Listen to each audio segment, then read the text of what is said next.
Sign up to Council's disaster and weather event warning system. Receive alerts about emergency news, severe weather events and other public safety alerts via SMS or email. Registering to the disaster messaging system is free.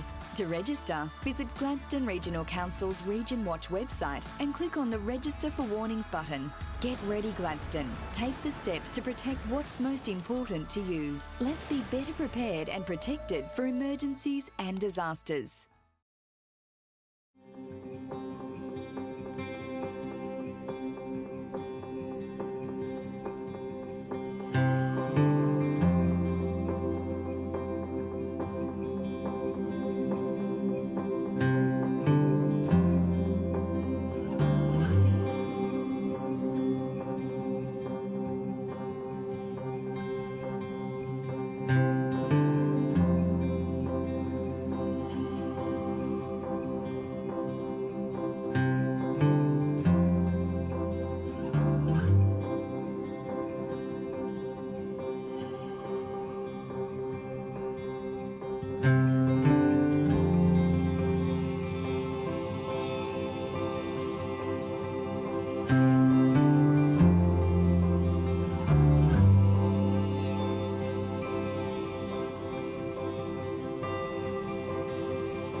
Gladstone Regional Council are committed to fostering a proud, involved and engaged community. The Gladstone Regional Council Community Investment Program provides financial support to local community initiatives, projects and events which promote community connections, regional enhancements, community celebrations and community education. For more information on the Community Investment Program, visit... Well, good morning. The time being 9 a.m, I declare open the General Meeting for the Gladstone Regional Council for Tuesday the 19th of December 2023. The first item on the agenda is apologies. We have no apologies, but for those watching online, Councillor Churchill is with us because he is also online. Thank you for teamsing into our meeting this morning, Councillor Churchill. The next item on the agenda, councillors, is our messages of condolence. Councillor O'Grady, I believe you have a message of condolence. Yes, thank you, Mr Mayor. My message of condolence today is for Mel Browning. So Mel Francis Browning, everybody knew him as Mel. Mel was instrumental in a lot of things in the community. So you probably remember Mel. He had the long white beard and whatever, and he was at every dog fight basically in the whole community. He was just had a heart of gold. So I'll just read a little bit about Mel. Mel was born on the 13th of October 1950 on a Black Friday. He was buried on the 13th of October on a Black Friday at 73 years old. Mel was born in Rockhampton. He was the 10th child of 13. At the age of 5, Mel's father passed away. After his father died, the children were put into foster care. Mel went to live with his cousins, Ross and Ray, who later considered to be more brothers than cousins. The last 10 years were not favourable for Mel. He put up a soldier's fight to beat it, but cancer won the battle.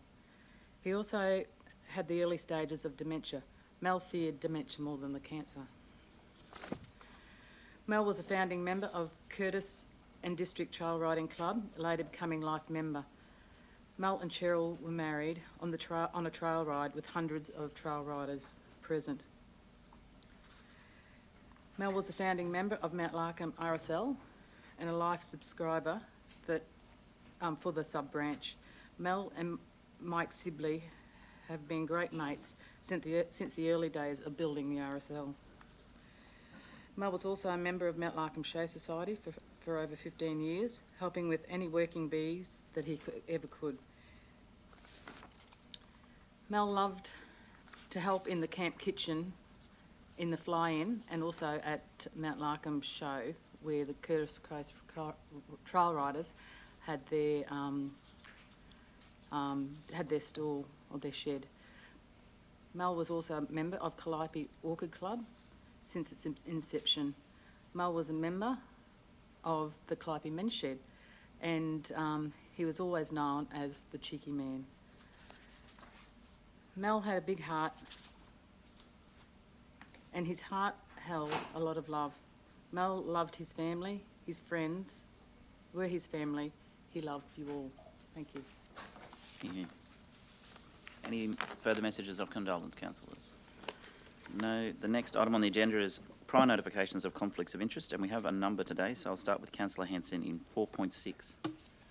Yes, thank you, Mr Mayor. I, Councillor Rick Hanson, declare that I have a prescribed conflict of interest in relation to agenda item G/4.6, Community Investment Program, Impact, Destination and Signature Event Applications, as my wife Lyndall Hanson receives remuneration from the Boyne Tenham Hookup Association, who is an applicant for funding that will be considered as part of that item G/4.6. I will leave the room for consideration of the agenda G/4.6. That's if it's not split up, Mr Mayor. Thank you, Councillor Hanson. Councillor Muscat in the same item. Thank you, and thanks, Councillor Hanson, for lending me your note. I, Councillor Natalia Muscat, declare that I have a prescribed conflict of interest in relation to the same item, which is G4.6 Community Investment Programme, Impact, Destination and Signature Events. As myself, I'm the Chair of Directors of our organisation Strong Communities Limited, which has a number of service agreements with GAPDL, and GAPDL is one of the applicants in that item. So I will leave the room while you all consider that agenda item. Thank you. Thank you, Councillor Muscat. Councillor Goodluck. Thank you, Mr Mayor.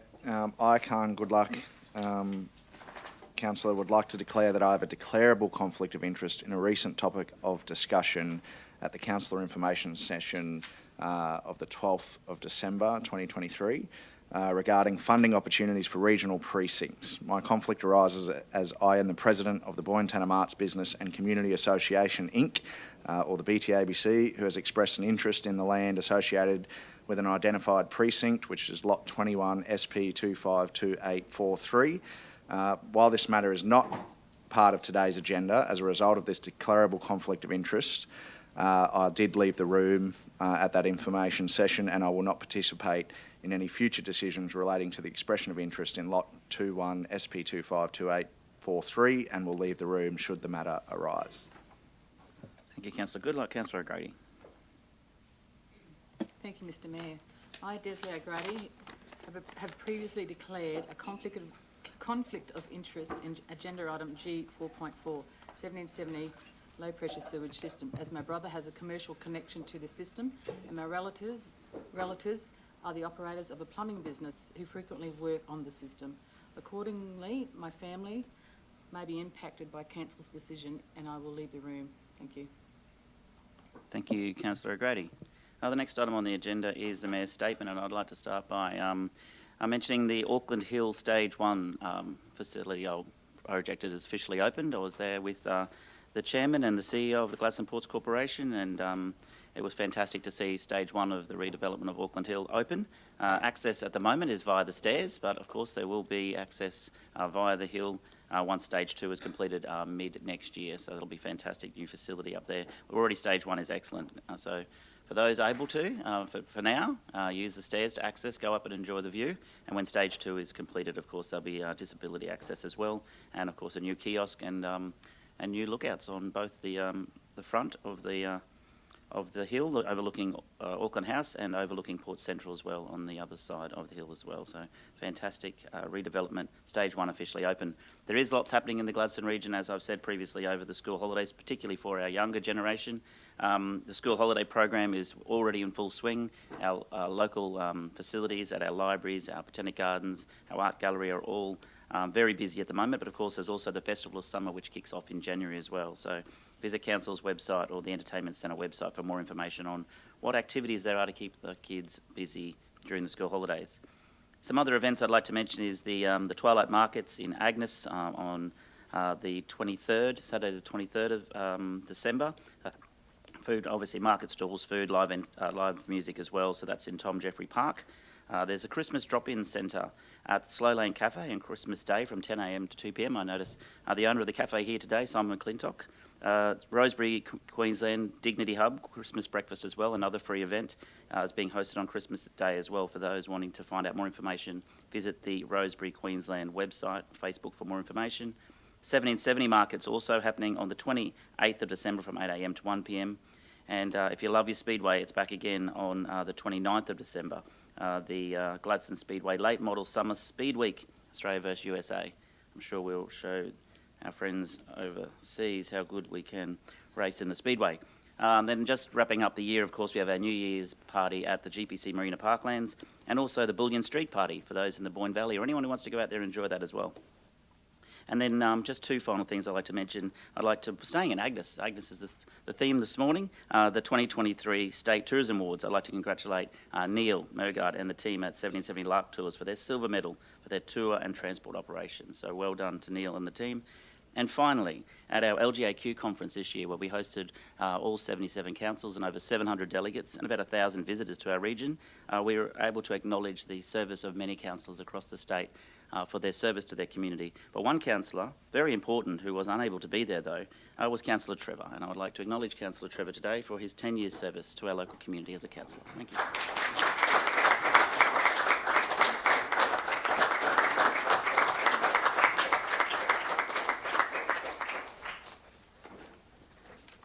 Thank you, councillors. That's the Mayor's statement on current issues. I'll move to the next item on the agenda, which is G2.1, the confirmation of the general meeting minutes for the 5th of December 2023. Can I have a mover, please?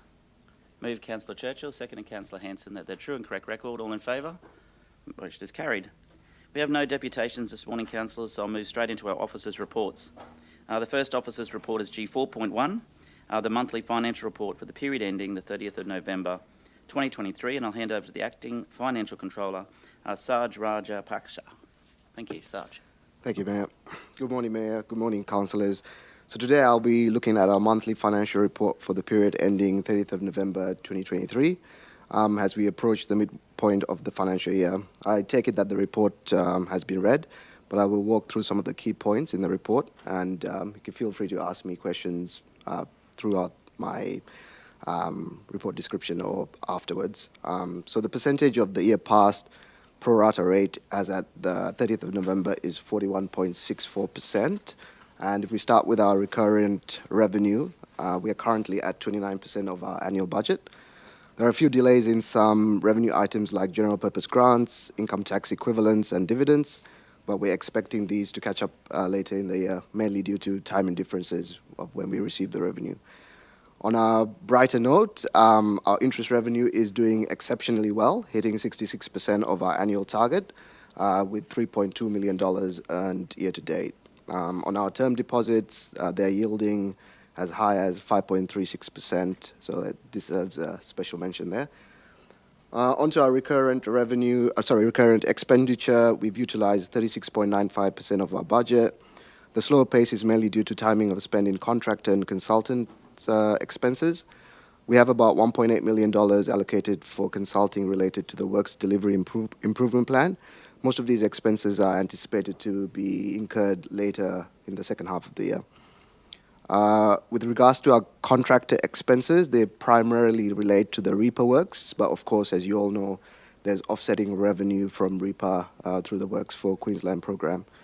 Onto our capital expenditure update. So the Works Delivery Improvement team are expecting current estimate of capital expenditure to be about 75.9 million. And this is mostly or partly due to the carryover projects from the previous 22-23 financial year. We're optimistic about progressing several of these key projects before the end of the year, so we're still aiming to hit that 68.6 million and be on track to budget. Onto our rates and debt administration. So our outstanding rates have improved. They're now at 7.32%, if you look at the graph over there, down from 12.62% last month. And this is partly thanks to our updated debt administration strategy, which now includes more proactive email and SMS reminders to ratepayers. It's also encouraging to see that 2,087 assessments are under payment plans, and we have about 5,227 ratepayers that have opted to pay their rates in advance. I'll just wind up by saying something that you can look forward to in the new year is obviously, I think some of these reports, probably the previous two reports have been mentioning a Q1 forecast. So we have finalized the Q1 forecast, and then obviously we'll present the comprehensive report in January for December. And early indications suggest we have a positive net operating result compared to budget. Thank you for your time and attention. Now ready to address any questions if you have any. Thanks, Sarge. Any questions, councillors? Councillor O'Grady, question? Happy to move. Second, and Councillor Cameron. Councillor Muscat has a question. Yep. Of course you can. Just wanted to say thank you. It's, well, the first time I see you here, so thank you very much. And you've done really well. Thank you. Thank you. Councillor Cameron, do you have a question? Yes. Yeah, thanks, Mr Mayor. I just do have a question. I don't know whether you can actually answer this, but we're looking at the ratios there on page 17 of 65 there, and your operating surplus ratio is right out of whack, as well as the leverage ratio. And reading through this appears to be I think it's a guarantee or something that we've got with the Gorb water supply, which is quite substantial. If that was taken out, the question is where that little blue indicator is. Where do you think that might land if that particular amount of money was taken out of that? Thank you for the question, Councillor. With regards to your first point, some of these ratios are out of whack because of the timing differences with the revenue that we receive. So as we do the budget, it's usually a number divided by 12. But as we do our Q1, Q3 forecast, these numbers are revised and better represented. With regards to the Gorb dividend, I'll take that on notice and get back to you. It's not so much the dividend, but it's the guarantee or whatever you want to call it that we've put up. Yep. Are you aware of that? Not to my knowledge, but I'll take it on Okay, notice. I'll leave that question go and I'll ask it another time. Thank you. I didn't think you'd be able to answer it. Okay. Any further questions, councillors? Move Councillor O'Grady, second, and Councillor Cameron still. I'll put the motion. All in favour. It's carried. Thanks, Sarge. Next item on the agenda is G4.2, which is tender for preferred pre-qualified suppliers for the supply of goods of various, and I'll hand over to the Acting Manager of Contracts and Procurement, David Hayes. Welcome, David. Which one are we on? 4.3?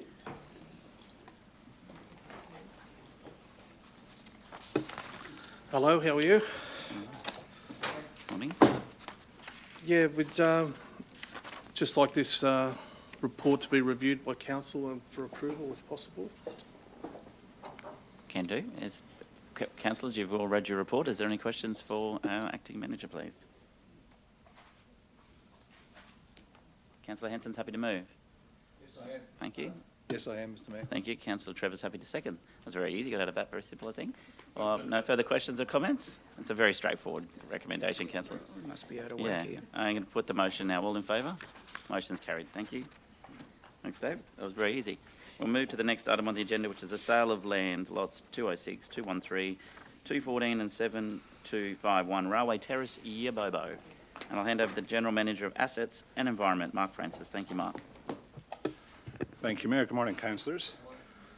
In outworking Councillor Churchill's notice of motion in relation to some vacant lots in Ubobo, in the Boyne Valley, we are seeking your resolution that the exemption in section 2361A of local government regulation applies to the sale of land, having received an offer for 3 of the lots from Rebecca Jane Day. You'll be aware that as a viable non-current asset, there are restrictions on what we can do with our freehold land, but the LGR, the regulation, allows an exemption in the case where land has previously been offered for sale by tender, but was not sold. So we're asking you to resolve that that's the case. Happy to take any questions.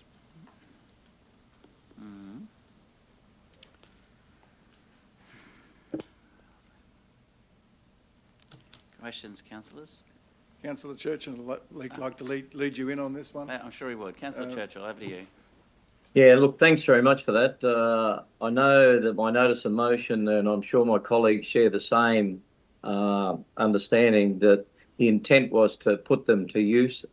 And again, you couldn't condition it based on the fact that from my notice of motion, the previous discussions was it'd be lovely to draw other families into the Boyne Valley, and perhaps families that would have children and grow the future of the Boyne Valley. But I think I'm not opposed to the officer's recommendation, because at least the land will be put to good use. And as the General Manager has articulated in the report, that there will be a return in relation to rates for that property. My question, I suppose, is, Mark, are they going to actually amalgamate those blocks into one block, or would those blocks remain separated for potential sale in the future? I'm afraid I'm unsure of that, Councillor Churchill. It's an offer of sale through the real estate that we've appointed. So as you say, we're not conditioning the sale at the moment. Sure. I think from memory, and this is just anecdotal, that there is some family arrangements in place, and that they may want to construct for their family on adjoining blocks. But I couldn't commit to that, and as I say, we're offering for sale without condition at the moment, so I'm not able to give you a definitive answer. Okay, yeah, no, I understand. Again, it's not a perfect world. It'd be lovely to bring more families into the Boyne Valley, but if it puts it to good use, it gets a return on it being established, and perhaps if there are other family options for the future to grow families in the valley, that'd be terrific. So, yep, no. And just to happy clarify, with the officer's recommendation. Just to clarify, Councillor, we will be offering the balance of the lots for sale by auction in the new year as well. So hopefully we'll be able to receive some interest from those families that you're looking for. Oh, terrific! No, that sounds great. Well done, Mark. Thank you. Councillor Cameron, question? Yes. No, just a statement. Just reading through the report, the range of the valuer's report was between $25,000 and $35,000. So this is only $1,000 below that estimate. So I believe that to be a fair offer. Yeah, it's a fair offer. Hopefully, they build 4 houses, and I don't care whether they're family or best friends that move in, but the disappointing outcome would be that it's just becomes a backyard, which would be nice to have a nice big backyard like that, but that's not the intention of what we're trying to achieve here. But I'm sure Rebecca will be bringing people to the valley. Councillor Muscat, do you have a question? No. I've read the report, and it seems, I guess, a good outcome, since we're trying to sell the blocks anyway, and having 3 and the offer, I also find it reasonable based on the valuation. So I'm happy to move if no one has yet. Happy to accept that. Councillor Muscat as a mover. Oh, sorry, maybe Councillor Churchill had already moved that, and then I can take you as a seconder. Yep. Yep. Move Councillor Churchill, seconded Councillor Muscat. Any further questions or comments, councillors? Put the motion. I'm happy for anybody to move it, Mayor Matt. Too late. Already accepted you. Be careful or I'll put you on mute. I can do that today. Oh dear. All right, move Councillor Churchill, seconded Councillor Muscat. All in favour. Those motions carried. Thank you, councillors. Thank you, Mark. Stay with us, Mark. The next item on the agenda is G4.4 and it's the 1770 low pressure sewer system, and I'll hand back to you. Thank you. And Councillor O'Grady has a conflict.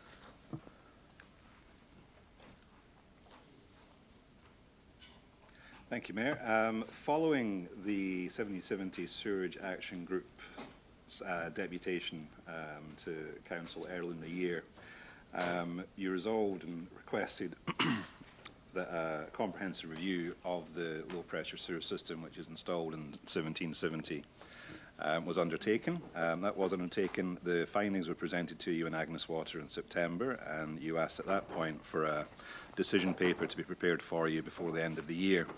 This is that decision paper, and it contains a summary of the review and the pertinent details contained within it. The review concluded that Council is compliant with legislation. It's a safe and reliable sewerage service. Ultimately, there's no legal, regulatory or commercial imperative for an alternative position. But of course, there's also an opportunity for you to consider alternative options in terms of how we deliver this service to this declared service area. The resolution maintains your resolved position. There is an alternate recommendation or resolution there for you, should you consider that. Happy to answer any questions. Thank you, Mark. Questions to the General Manager, please. Councillor Cameron. Yeah, I read in here that they're, one of the reasons just stating that they're having some difficulties with these systems is that maintenance hasn't been carried out on these systems. Can you tell me what that maintenance is? Do we know? Because if we don't know, how does the owners of the service know? I won't go into technical detail just now, but there is a maintenance programme associated with the on-site equipment. One of the findings that we talked about in terms of the information we received from DRDMW did relate to the fact that we need to better educate owners, and part of the proposal, whether you maintain your position or change your position, will be to develop a comprehensive handbook for operators of the on-premise property so they understand exactly what they should do. And further, with your review outcome, all these dot points here of, say, what we're going to carry out, does that apply to option 1 and 2? The bullet points on page 31 of 65. On page 31. Review outcome.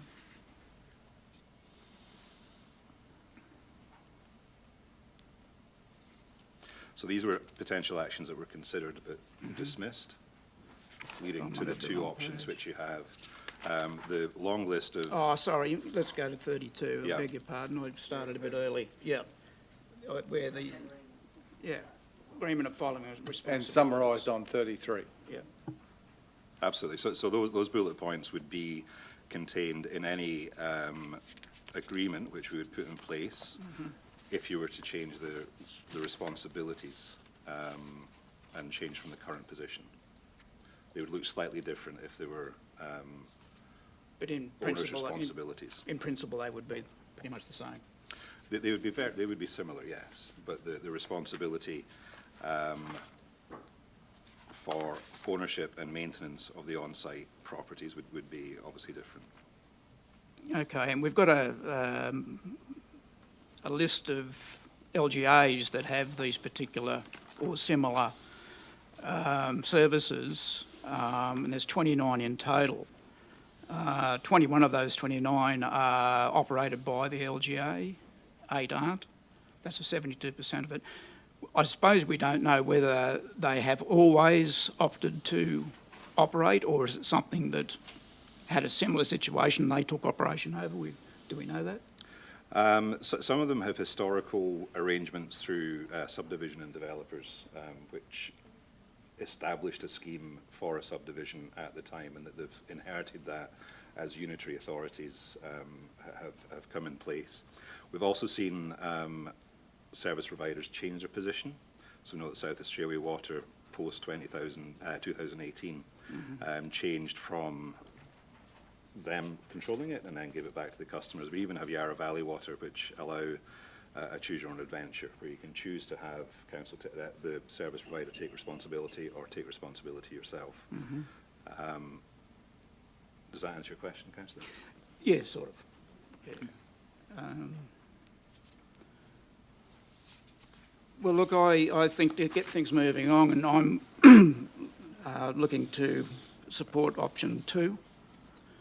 And to get debate moving, I will move that we accept option 2 as written. Thank you. I have Councillor Churchill has his hand up first, and I'm going to need a seconder for that before we can move on with the debate. Are you happy to second? Sorry, I've got him up there. Councillor Churchill, and then I'll come to you, Councillor Muscat. I'm happy to second it. Okay. And then Councillor Muscat. But over to you, Councillor Churchill.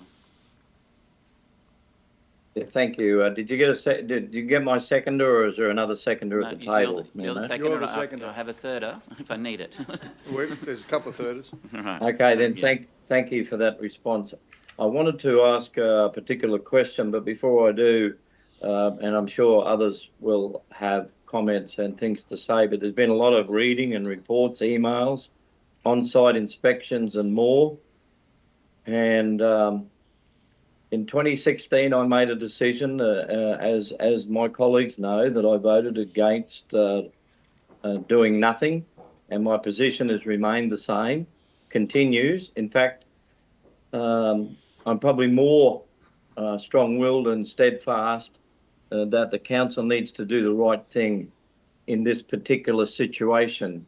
And I wanted to lead to the question that has been the bane of my contention for some period of time, is that the council decision, and this I suppose through you, Mayor Matt, to the General Manager, in the original resolution of the council, that it was to, and it's in the agenda item there, dot point 2. I wanted to focus on dot point 2. I wanted to ask the question. But firstly, the resolution, as we've all read it, defining the whole town of 1770 as a declared water and sewerage area, terrific. Dot point 2, the council authorised the Chief Executive Officer to draft and execute appropriate agreements with owners, well, that's all the owners, for the installation of the low-pressure sewage pump units on private property, after which they become the owner of the unit and responsible for its replacement. I wanted to focus on the first part of dot point 2 and ask the question again, how many of those owners of those private properties have had official agreements executed and also been provided, those property owners have been provided with all correct maintenance standards of practice that are required. From my reading, there's 78, and we had 5 agreements prior to 2016, and nothing has changed. I would like to just at least ask, how many agreements did we execute as a result, in good governance, the decision of the council of the day? Please. Can someone answer it? Councillor, there haven't been any formal agreements entered into. However, the installation of any pumps and equipment which are undertaken by council are undertaken on the basis that we will undertake the warranty period of 1 year and thereafter, and that's confirmed in writing at installation. Now, that's not an agreement, that's a notification. And in our last resolution, when we restated the position for responsibilities, it was again asked that we entered into appropriate agreements. You'll note that within the report we have said that we've not been able to outwork that since 2019, given the sentiment around an opposition to the scheme, so that there are not any formal agreements in place. That is one of the actions that we would undertake, irrespective of the decision of council today and on the recommendation of DRDMW, to enter into those agreements and make sure that we do have the appropriate education in place for the property owners. And thank you for that, Mark. I do appreciate it because that's been my bone, that right from the beginning and from that public or the meeting that was held in 1770 on the 16th of December 2016 appropriately we had that opportunity. But anyway, Council has the responsibility to right the wrong in relation to getting these agreements in place and getting a clear understanding for the benefit that we need to do the right thing by the property owners, the residents and ratepayers with this particular project. Happy to second it. Thank you. Thank you. Further questions to the General Manager, please? Councillor Muscat, then Councillor Hanson. Thank you. Yep. Yep. I just really don't have any questions, but I wanted just to, because I also offered to second the option 2 that Councillor Cameron moved. I just wanted to, I guess personally, in a way, apologise because I don't think this has gone for a long time now, and as Councillor Churchill mentioned, 2016, well, I wasn't here in 2016, I didn't, and I think it's, I have to accept some sort of responsibility as to probably not having taken the necessary time to understand everything. And so I just wanted to thank the officers for helping me go through some of the information and what you've done with the review that we requested. And I also wanted to thank the community members that continue to advocate for what they believe is the right solution. These, as many other issues that we deal with, are sometimes things that they're really hard to come to a decision, and there's lots of things that go in it. There's historical stuff in this case. And I know there's been a lot of friction and conflict, but I think today by supporting option 2 and also having had officers, go through this with us, I think we will end up in a better place. So that's why I wanted to make sure that I say that. I do my little apology because I believe I should have understood this better or asked for more information at the time, and I didn't.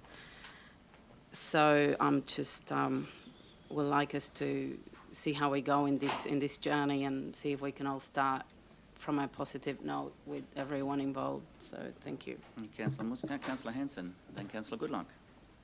Can I, Mr Mayor, I speak in favour of the motion.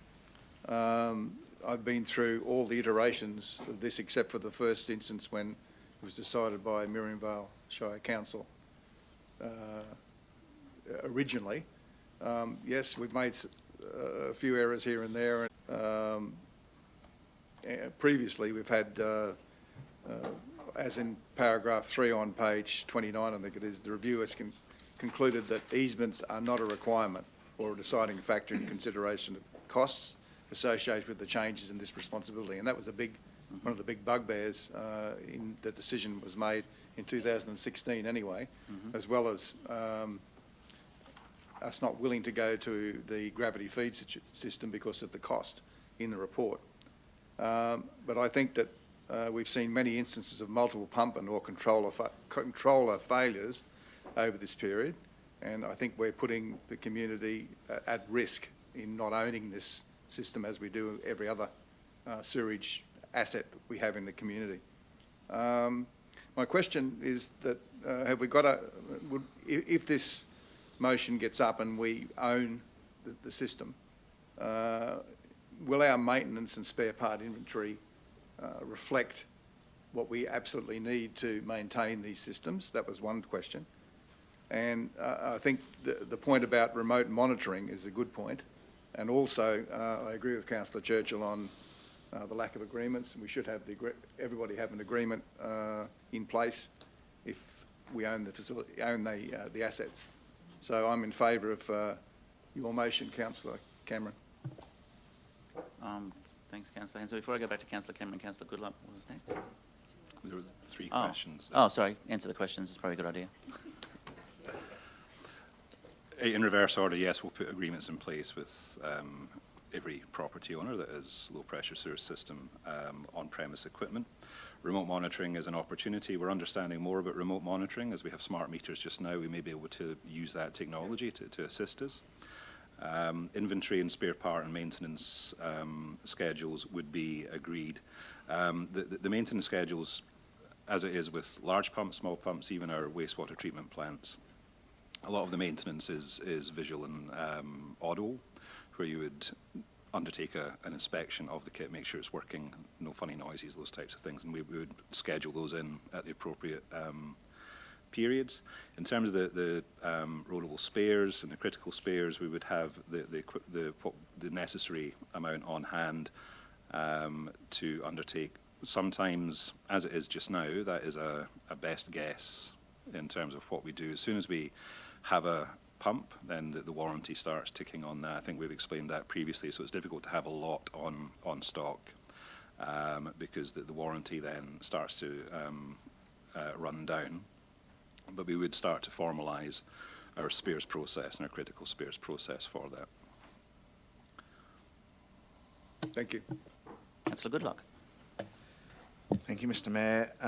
Mark, can I just get clarification? The motion that was moved originally, the dot point 2 that Councillor Churchill referred to around the installation of the low-pressure sewage pump units on private property, after which they become the owner of the unit and responsible for its replacement. So the agreements that motion was referring to, was that intended for the owner to be responsible, not council? Right. Yeah. So we haven't managed to secure those agreements.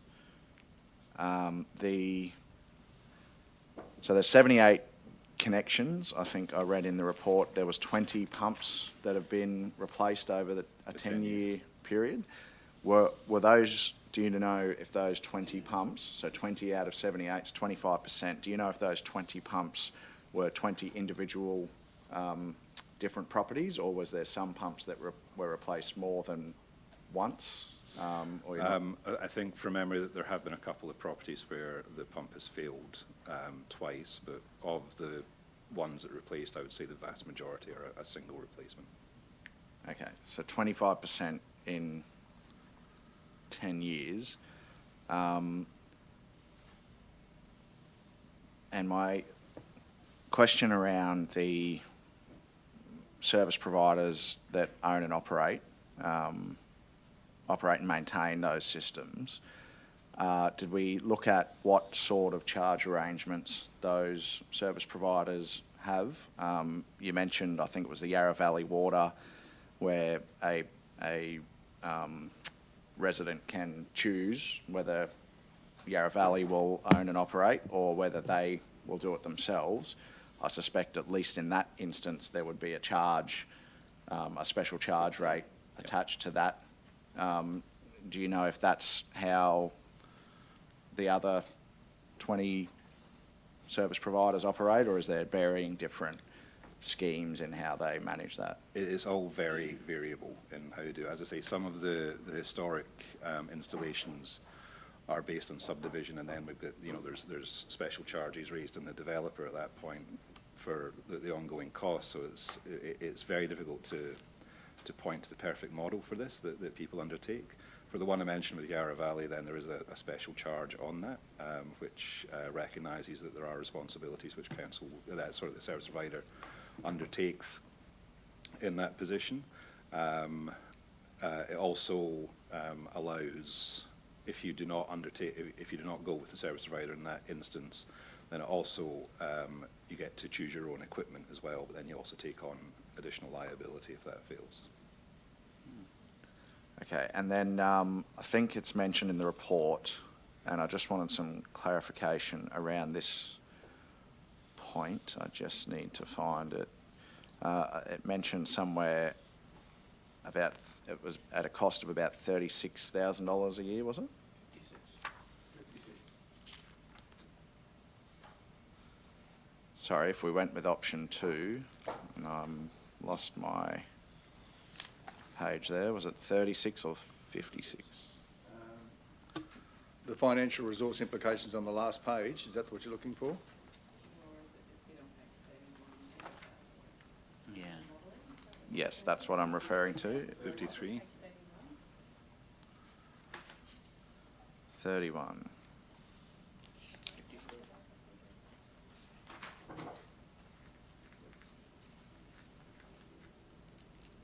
Sorry, so what was the cost? Sorry, Mark. The estimated costs on 100% pump out and call out, estimated in 2018 for 80 units was 53,000 per year. We think we can do less than that, so I think probably the adjusted figure is something you may have seen offline for some modelling, which would have considered that if we were to reduce that by around about half and look at today's costs for that, that would put us around about 36,000 a year. Sorry, yep. So that's in the financial and resource implications. So that's where I wanted the clarity. Sorry. So at 50% exposure would equate to up to $36,000. So the context you're giving me there is that if we had, sorry, can you give me the context around that? What are you talking about? Are you saying that you think, or our officers think, that we would only be at around about that $36,000 mark, but it could be up to the 53? Is that what you're saying? Yep. Yep. Okay. That's operational expenditure. We're not currently budgeted. We already budget for the capital associated with a pump replacement. Yep. And installation. And Can I just pause there for a second? Elise, would you be able to sit at the table as well, please, in case we need to ask more financial questions? Thank you. As you were. And so the capital for the pumps, we're not intending on having to have more capital expenditure with more pumps because we think we've got that balance right, or do we anticipate that would change? Sorry, so we currently budget for the new installations that we know about in advance, but also your previous resolve position, where we'll replace one pump at failure. So we're already budgeting for that. Obviously, that is a 10 to 15 year window from installation. We will have to renew that capital forecast to include continual replacement of pumps, because obviously we're only budgeting for the one replacement at the moment. But the 53,000 or the 36,000, as we talk about in the 50% exposure, is in terms of the call-outs and the maintenance and the costs of operating those systems. Yeah, so operational expenditure. Can I just get clarity? Is there anywhere else in the region that council owns and operates that sewage infrastructure behind the property line? None. There's not. So there is a difference in service level there, and for all the reasons rightly pointed out, and I'm happy to come on this journey. I'm not necessarily sure I would agree with all points made this morning, but I do think council has tried hard, and if we're going to go down option 2, we've got an estimated cost there. My question is, I'd like to see some sort of charge cost recovery for the rest of the region. If we decide as a council that this is the right thing to do, then I think it also is a level of service that is higher than everywhere else in the region for various legitimate reasons. But I think that there should be some cost recovery, some where we draw that line. I'm open to hear others' views if that's where we go. Now, we've got an estimated, if we take the $36,000, that's approximately $391. That's per property in the 1770 area. Is that right? Across that scheme. It looks like it, yes, Councillor. Good morning. And so is that something that option 2 can provide an opportunity for, if that was agreeable for council and the community? I think option 2 allows us for various options to outwork as part of our budget process for next year. there is definitely a few options, either doing it through fees and charges and setting it as a set fee, or a cost recovery fee, depending on how much we send, and it could be potentially a user pay system, or we could do a special charge, depending on if we want to sign up or not, have everybody on it or not, or alternatively, we could look at separating the one scheme into two schemes and having two different. So there's quite a lot of things. It can definitely be done, and we can outwork what the best options and way forward would be to best service this community.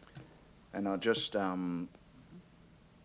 that's where I think that would be a fair compromise in this position for myself, open to others' thoughts.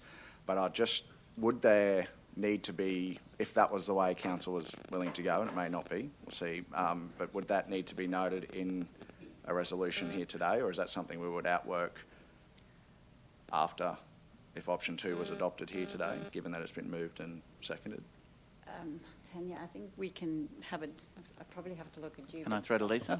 I think you can do either, councillors. Yeah. It's up to you whether you want to make a definitive decision today or whether you'd like some further work and information brought back to you. And I think it's just important just to emphasise what Elise is saying at the moment. It's the Agnes Water and 1770 scheme, so it's a single scheme. Yeah. So that's how you'd be applying charges in that framework. It would require splitting out the 1770 and Agnes, making two different schemes if you wanted to look at that sort of concept. So it is a little complicated, and we could certainly outwork something to bring back, or if councillors were of a mind they wanted to make a definitive decision today, we could do either. If I can, Mr Mayor, I'd probably like to outwork it, subject to the decision that's made today. I do think perhaps there might need to be some discussions with those residents affected, because I think if there's 78 connections, 20 of them have had replaced pumps, and so that means 58 haven't over the last 10 years, and if you're going to subject those people to an extra charge, you know, they might not want that extra charge. They might be happy with the way things are, or they might not. They might say, yes, bring it on, let's go. But perhaps we just need to have that discussion. But maybe just to put that to rest, could I propose an amendment to the motion? If we could just bring the motion up, because there are conditions that are attached to it.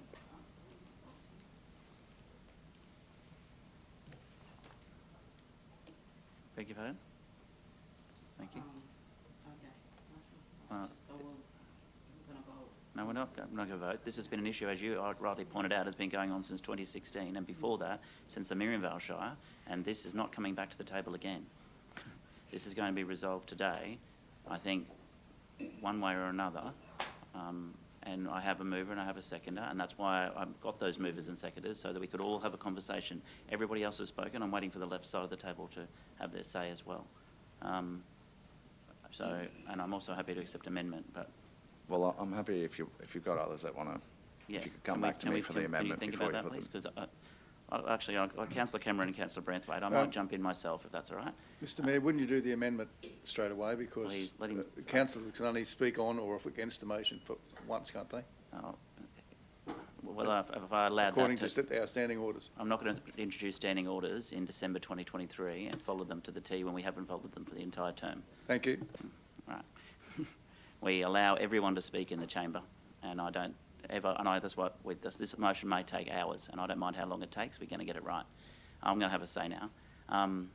This has been going on for a very long time, and I'm in two minds as well. I want to resolve this for the residents' sake, that I've been there and seen on site, that I don't think it's fair, and I'm going to make up names now for, you know, elderly ladies, say Nana Betty, well, she's a name, to have to go in the middle of the night and put hands in potentially into sewerage to turn things on and off in the dark and whatever else. When we have qualified plumbers working for council and contractors in the Agnes Water 1770 who can do that.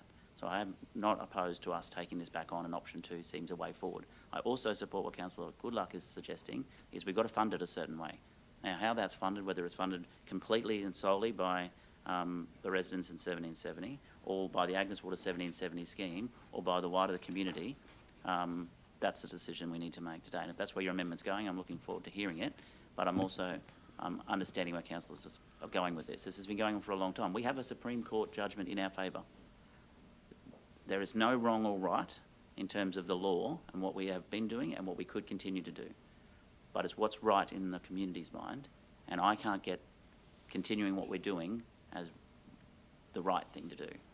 So I want to get it right today. Councillor Cameron. Oh, sorry, Mark, then Councillor Cameron. Sorry, just to make a point on the decisions today. The access charges for the scheme are set on in your budget on an annual basis. So any outworking of that will normally, unless you want to undertake a review, would normally happen during the budget process as well, with the intention that this could potentially start on the 1st of July. Thanks, Mark. With all due respect, I've been here for a long time, and we can also indicate what you want the budget to look like. Absolutely, yeah. Councillor Cameron. Thanks, Mr Mayor. Look, just a clarification on a point of ownership of a system and responsibility. Regardless of who owns the system, the responsibility always remains with the lot owner. You could have a third-party organisation sell, install, run and maintain a service and is the owner of that service. That doesn't negate the responsibility of the lot owner. It always stays with the lot owner. That's the Act. So regardless of who owns it. The only thing I can see is a problem with a council-owned asset on private property. When a property is sold, how do you do that? Councillor Trevor might be able to throw some light on that one. Now, and the other thing I just wanted to bring up too, that this is an opportunity for us to do a complete audit on every one of these installations, including any unauthorised work that's been done in the area. We understand that some premises may have converted their single dwelling into multiples to take advantage of short-term holiday accommodation such as Airbnb, in which case the impact on their services is greater than what the design would be. So I think there's an opportunity here for us to do an audit on every property and see that if the amount of fixtures that are actually in the building are the same as the amount of fixtures that are on the rates notice. And this could clean up a few issues there. Also, as a part of the audit, to make sure that every property has a boundary line control valve, because I understand a lot almost don't. That's why they've got to operate inside the vessel. And that's only there as a non-return valve to replace the pump mechanism. It should have, and under the Act, should have a control valve just outside the property line. So that should be a part of it too. So what we need to do, and I don't know that I need to make amendments or anything. I think all this can be outworked as in due process. But here's an opportunity to clean a lot of issues up along the way. Thank you, Councillor Cameron. Councillor Braithwaite, then Councillor Churchill back online, and then Councillor Muscat again. But I'll get there. Thanks, Mr Mayor. I'm total support of option 2, by the way, but speaking from experience in a past life, I had operated the Caltex at Benaraby, and it was on a similar sort of a scheme, but on a bigger scale, of course. But at the end of the day, our surge was being delivered to another party, and it was our responsibility to make sure that when our surge left our place, it was of a nature that they could process.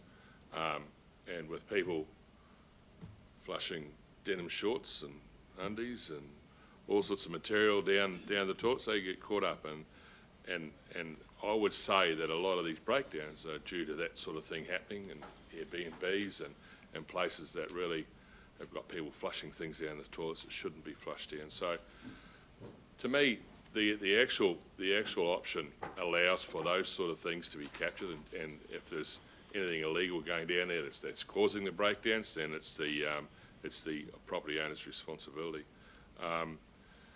Look, to be honest, I think it's pertinent that council actually take charge of these assets and control the outcome, especially once it gets to that point of that pump. And I said, if there is material coming down that the pump can't handle, then it's up to the property owner to make sure that does not happen, and the costs will be passed on accordingly.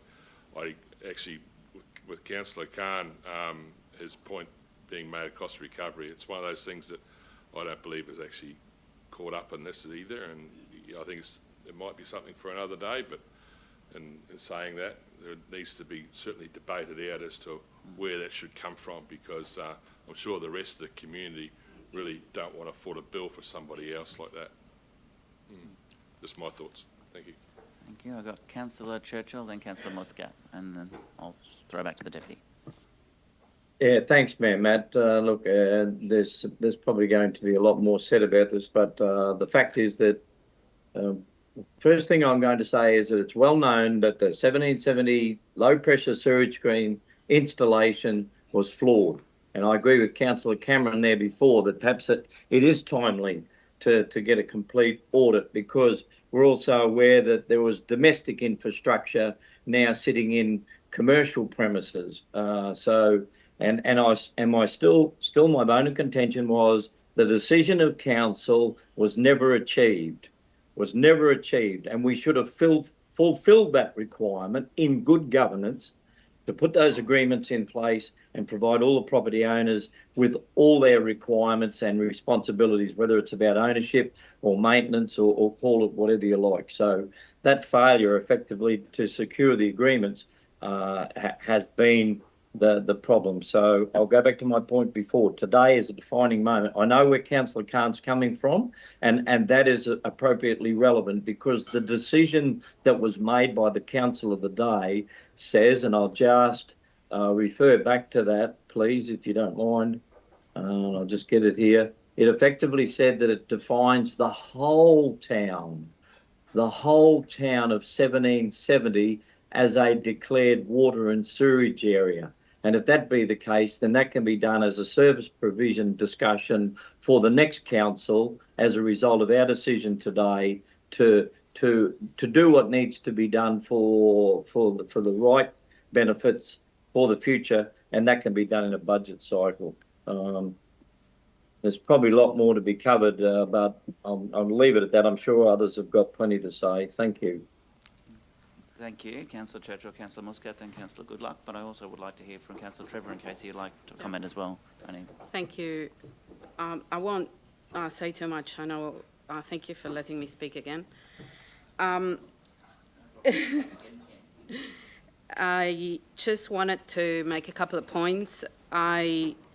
This isn't just about pumps also, it's about the reliability of the systems, whether we have replaced pumps or not. That doesn't take away all the issues that have been happening with this system. There is an obligation that we have of providing safe, reliable systems to the community. It is not, I understand the cost recovery argument, but that I wouldn't like to, we do this all the time. I mean, if everyone was to actually pay for what they consume, we will have different charges all over the region. So we subsidize different areas with, it's not about a member of a community paying more or paying for someone else. That's what we do. And we have hundreds, if not thousands of different fees that will show that. So please, if you can support that within the fee structure. However, I understand that, and we do try to work towards some sort of more transparent and more consistent approach. And I think we can easily do that at budget time, and I understand the urgency that we have in, completing this item in our life. However, if you can just please allow me to have the information that I need to make the right decision when it comes to budget. I won't have it right now because the officers haven't been asked, and I won't be able to make an informed decision if we put in certain items here that then will affect the bigger budget. And that is, I'm committed to talk about it at budget time. I just don't want to make any decision without the sufficient information that I need. So, yeah, that's pretty much all I wanted to say. I'm not sure what additional information we could possibly need on this. I get that I don't want you to make a decision without all the information you need. think I've read more about this issue than probably 90% of the issues I've read over the very long time on council. I'm not sure I need a lot more information. I found out a lot more in the last couple of years that I wasn't aware of. The reason I would like us to determine that is my conversation with residents in the area is they don't want to operate the system. They've never been objecting to funding and paying for the system. They don't want to operate it, and I get that. What I don't want to do is Miriam Vale Shire Council made this decision, and other councils have had to live with those decisions. I would hate for our council to have to give a new council in March the continuity of something that's been going on since before amalgamation. It really, I mean, that probably does resolve it, and as long as it could be a simple amendment that says it be deferred to budget for cost recovery options to be presented. Something simple if you want that, just so it's flagged so that the residents know that we're fixing this, but there's a cost is coming, and whether and how that's going to be funded, I'm not rusted on to how it's paid, by the way. And when it talks about subsidising, our water, the residents in Gladstone City subsidise the residents outside the city on water every single day, and that's fine. That happens, whether it's in Boyne-Tanham, Calliope, or Mount Larkham, or in the Baroran Miriamvale schemes. And yet, even though they pay more in Miriamvale, Baroran, and Agnes and 1770 for their access charges, it's still subsidised by the city. So no matter what we do here, it will always, not always, depending on whether we eventually get to the postage stamp price on water and sewerage, but for a very long time, where the major population is, will always subsidise the smaller populations with a number of connections. So there is no doubt in my mind that it's not going to be fully funded by the residents of 1770 unless it is completely separated and not part of our other water and sewerage schemes, which in 2008 we adopted a price path to eventually get them together. We do a very good job with our cleansing charge in terms of the two-bin system. No matter where you live in the region, it's the same price, and I think that's fair. And eventually we'll get there with water and sewerage, but it's going to take a long time because of the costs constantly going up from, I won't mention other entities that charge us for water and sewerage, but things like where our costs for those particular service deliveries are continually going up, and it's very hard to catch up to the price path. So there'll always be, for a long time, subsidy for this service, regardless of what we decide. But anyway, I'm sure you've all had conversations with the residents down there as well. Not one time has anyone ever said to me they're not happy to pay. Now, what they pay and what others pay is determined for council at the time. Happy to defer to budget, but I think it's important to have something that's indicated that this is how it's being funded, just so that a council election in March doesn't have to then go through this again. Let's not leave a legacy of a system that we all agreed is not working, but also not leave a legacy on how it's going to be paid for, because that was the whole problem. Councillor, good luck. Thanks, Mr Mayor. And that's all I was trying to get to. The residents want some certainty. I'm sensing that option 2 is where we're going. I would like to see a dot point at the end of option 2. I'm happy with all those conditions, but just a dot point that advises residents that if that's what council decides, that we would look to do some sort of cost recovery action.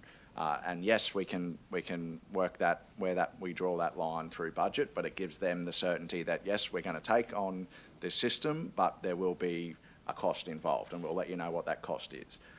So I just wanted to pick up on a point.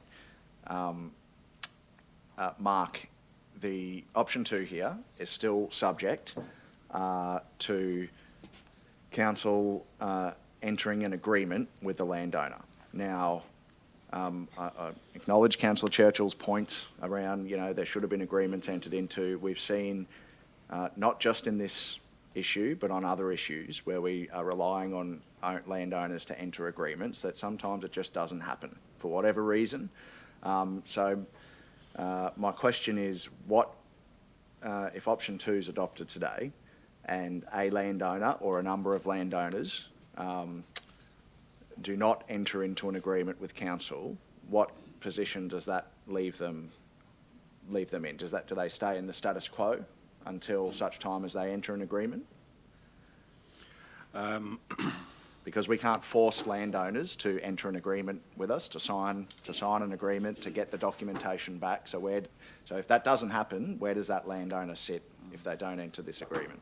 I would suggest that we would have a second, it's not an agreement, but a default position, which would essentially be the status quo, that we accept no liability and no responsibility for the on-premise.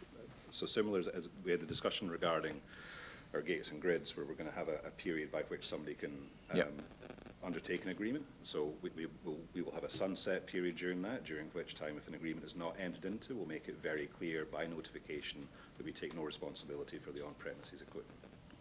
I would like that included in the resolution as well then, because this is where it didn't happen in the first place. We didn't get agreement, and then we continued on within the system. I want a default position in, because there might be residents in the area that are like, you know what, I don't want to. I'm quite happy looking after myself. I don't think so, but there could be. So I think that should be included in there. And Mr. Mayor, I'm happy to seek to move an amendment that both option 2 and option 3 be included, sorry, point 2 and point 3 that you've just raised be included in the motion. I do think that's important because I agree with you what you've said. We need to get this resolved, and hopefully this is the right decision to move forward. But in order to move forward, we're going to need landowners to actually enter into this agreement. And I'd also, if everyone's happy with that around the cost recovery option, I think that sends a clear message to the residents in 1770 that there will be a cost to this, and obviously we'll try and make sure that that's as fair as possible through the next budget deliberations, whoever might be sitting around the table at that time. But it gives a clear indication to these people that that's where we're going. Thank you. Can I ask, so point 2, council accepts no responsibility for the infrastructure. Is that the same as just saying that the status quo remains? Okay, thank you. Seems a bit forceful, but okay. It's fine. Hopefully everyone is accepting and agrees to there's been a lot of community opposition to this facility for a long time. I'm assuming they'll all accept that. Coming back to you, Councillor Churchill, online, I see. And as for those watching online that might be in the area, it doesn't say full cost recovery. It says cost recovery, because as I said before, it'll be a long time before we have full cost recovery from the smaller water schemes across the region. Councillor Churchill, can I just see if Councillor Trevor would like to have anything to say? Oh, yeah. Please, Councillor Trevor. I want to hear what Councillor Trevor has to say. Thank you. Oh, sorry. I've got a... Councillor, can I hold for a second? Councillor Goodluck has just put an amendment. Is that your amendment as per on the screen? Is happy with that, I think. Can I get a seconder for the amendment, please? Thank you, Councillor Brandwaite. Councillor Churchill. Oh, sorry. Trevor. Okay, now Thank you, Mayor, and thank you for your indulgence, Councillor Churchill. I'm essentially at peace with everything that's been said today. I certainly agree it's been a long and arduous and most difficult task, not only for the landowners down at 1770, but also the Mayor and councillors sitting around this table since 2016. Legally, we have no obligation to do anything than what we're currently doing down there. That has been confirmed by Justice Wilson. So there's no obligation whatsoever for us to do anything other than what we're currently doing today, tomorrow. And indeed, I think that's the officer's recommendation based on the law. But the law doesn't necessarily always cover moral obligations. And I think that's where we've ended up today, a moral responsibility to these owners rather than a legal responsibility. And if our proposed motion today, which is different to the officer's recommendation, allows us to rely on a moral obligation as opposed to a legal obligation in confirming what is proposed, then I'm happy to support that motion around the table.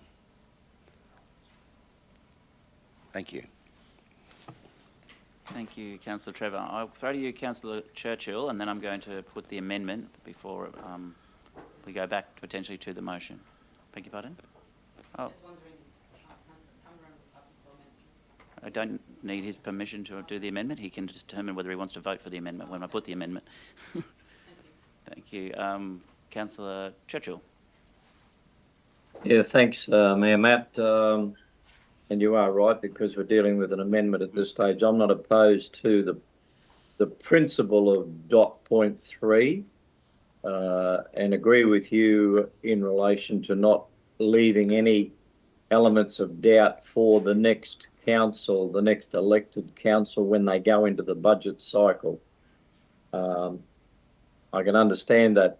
I just make reference to dot point 2, Councillor, my good colleague, Councillor Goodluck, indicating should a landholder fail to enter into an agreement with council, council accepts no responsibility for the on-premises LPSS infrastructure. Can I just please remind, through you, Mayor Matt, my colleagues, that the decision that was made by a previous council in 2008, that's, what's that, 15 years ago, effectively said that people will enter into an agreement. We reconsidered that decision in 2016, which was 8 years later, that people would enter into an agreement, consistent with the decision from 15, 16 years ago. And here we are, 15 years later, effectively saying that we're now asking that the landholder should enter into an agreement, because if they don't enter into an agreement, we're not going to accept any responsibility. I have a genuine concern with that dot point 2, because all I see there now is that we're going to end up in a stoush, perhaps back in the courts again, about the consideration of an agreement. As I had said in 2016, there should have been a clear indication to all the property owners of the basis of the responsibility, whether it's local government under the Act and the land owners or the property owners' responsibility, clearly articulated with the correct maintenance practice, which was edified so often, was compliance with best practice. So I see, and again, I stand to be corrected, and someone might be able to, perhaps Mark might be able to provide me with some sense of feedback to make me comfortable that we're not going to end up in another legal stoush based on signing an agreement or not signing an agreement and the conditions of the relevance of the agreement. Anyway. I can't. I'm not in favour of dot point 2 unless someone can justify it. I've got an answer for that, but so have a couple of other people. We're not going to end up in a legal back in before Justice Wilson or any other justice that may be sitting on the day. Councillor Churchill, the dot point 1, which I believed you seconded, is the part that actually says mentions entering into an agreement between the landowner and council. Dot point 2 is my preference to see that there is a window, because we've seen, as you've rightly mentioned, for 15 years, a resistance or a failure for landowners to enter into agreements with council. We cannot force landowners to enter into an agreement. All we can do is extend the opportunity. And I think if we have that the addition of dot point 2 sends a clear message that there is a window of opportunity. It might be 6 months or 12 months or whatever that window might be. And then after that, the option is off the table. And that will hopefully propel people to enter into those agreements, so that we don't end up here in another 15 years' time, or whoever might be sitting around the table then, talking about this issue again. But the issue that I'll just point out again, subject to an agreement being entered between the landowner and council. That's in dot point 1, which you seconded the motion, councillor. Yeah.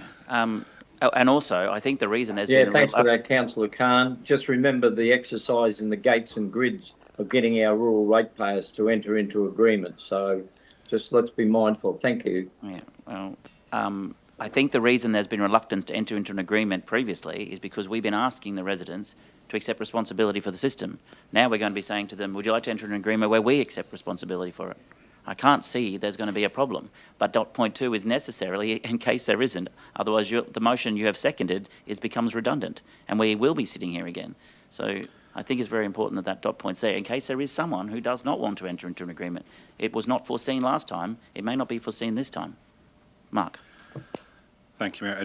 I don't want to unnecessarily make things complicated. We do have a resolution on the books which commits us to one replacement of a that's pump. right. Yep. So it's a consideration whether you want to rescind that or instead of takes no responsibility. That's why I asked the question before. The status quo will remain. No, I think it needs to say the status quo remains. Okay. Thank you. That's why I specifically asked that question. I think, Councillor Goodluck. I'm happy to accept that amendment to my amendment. No. No. Put it as it is.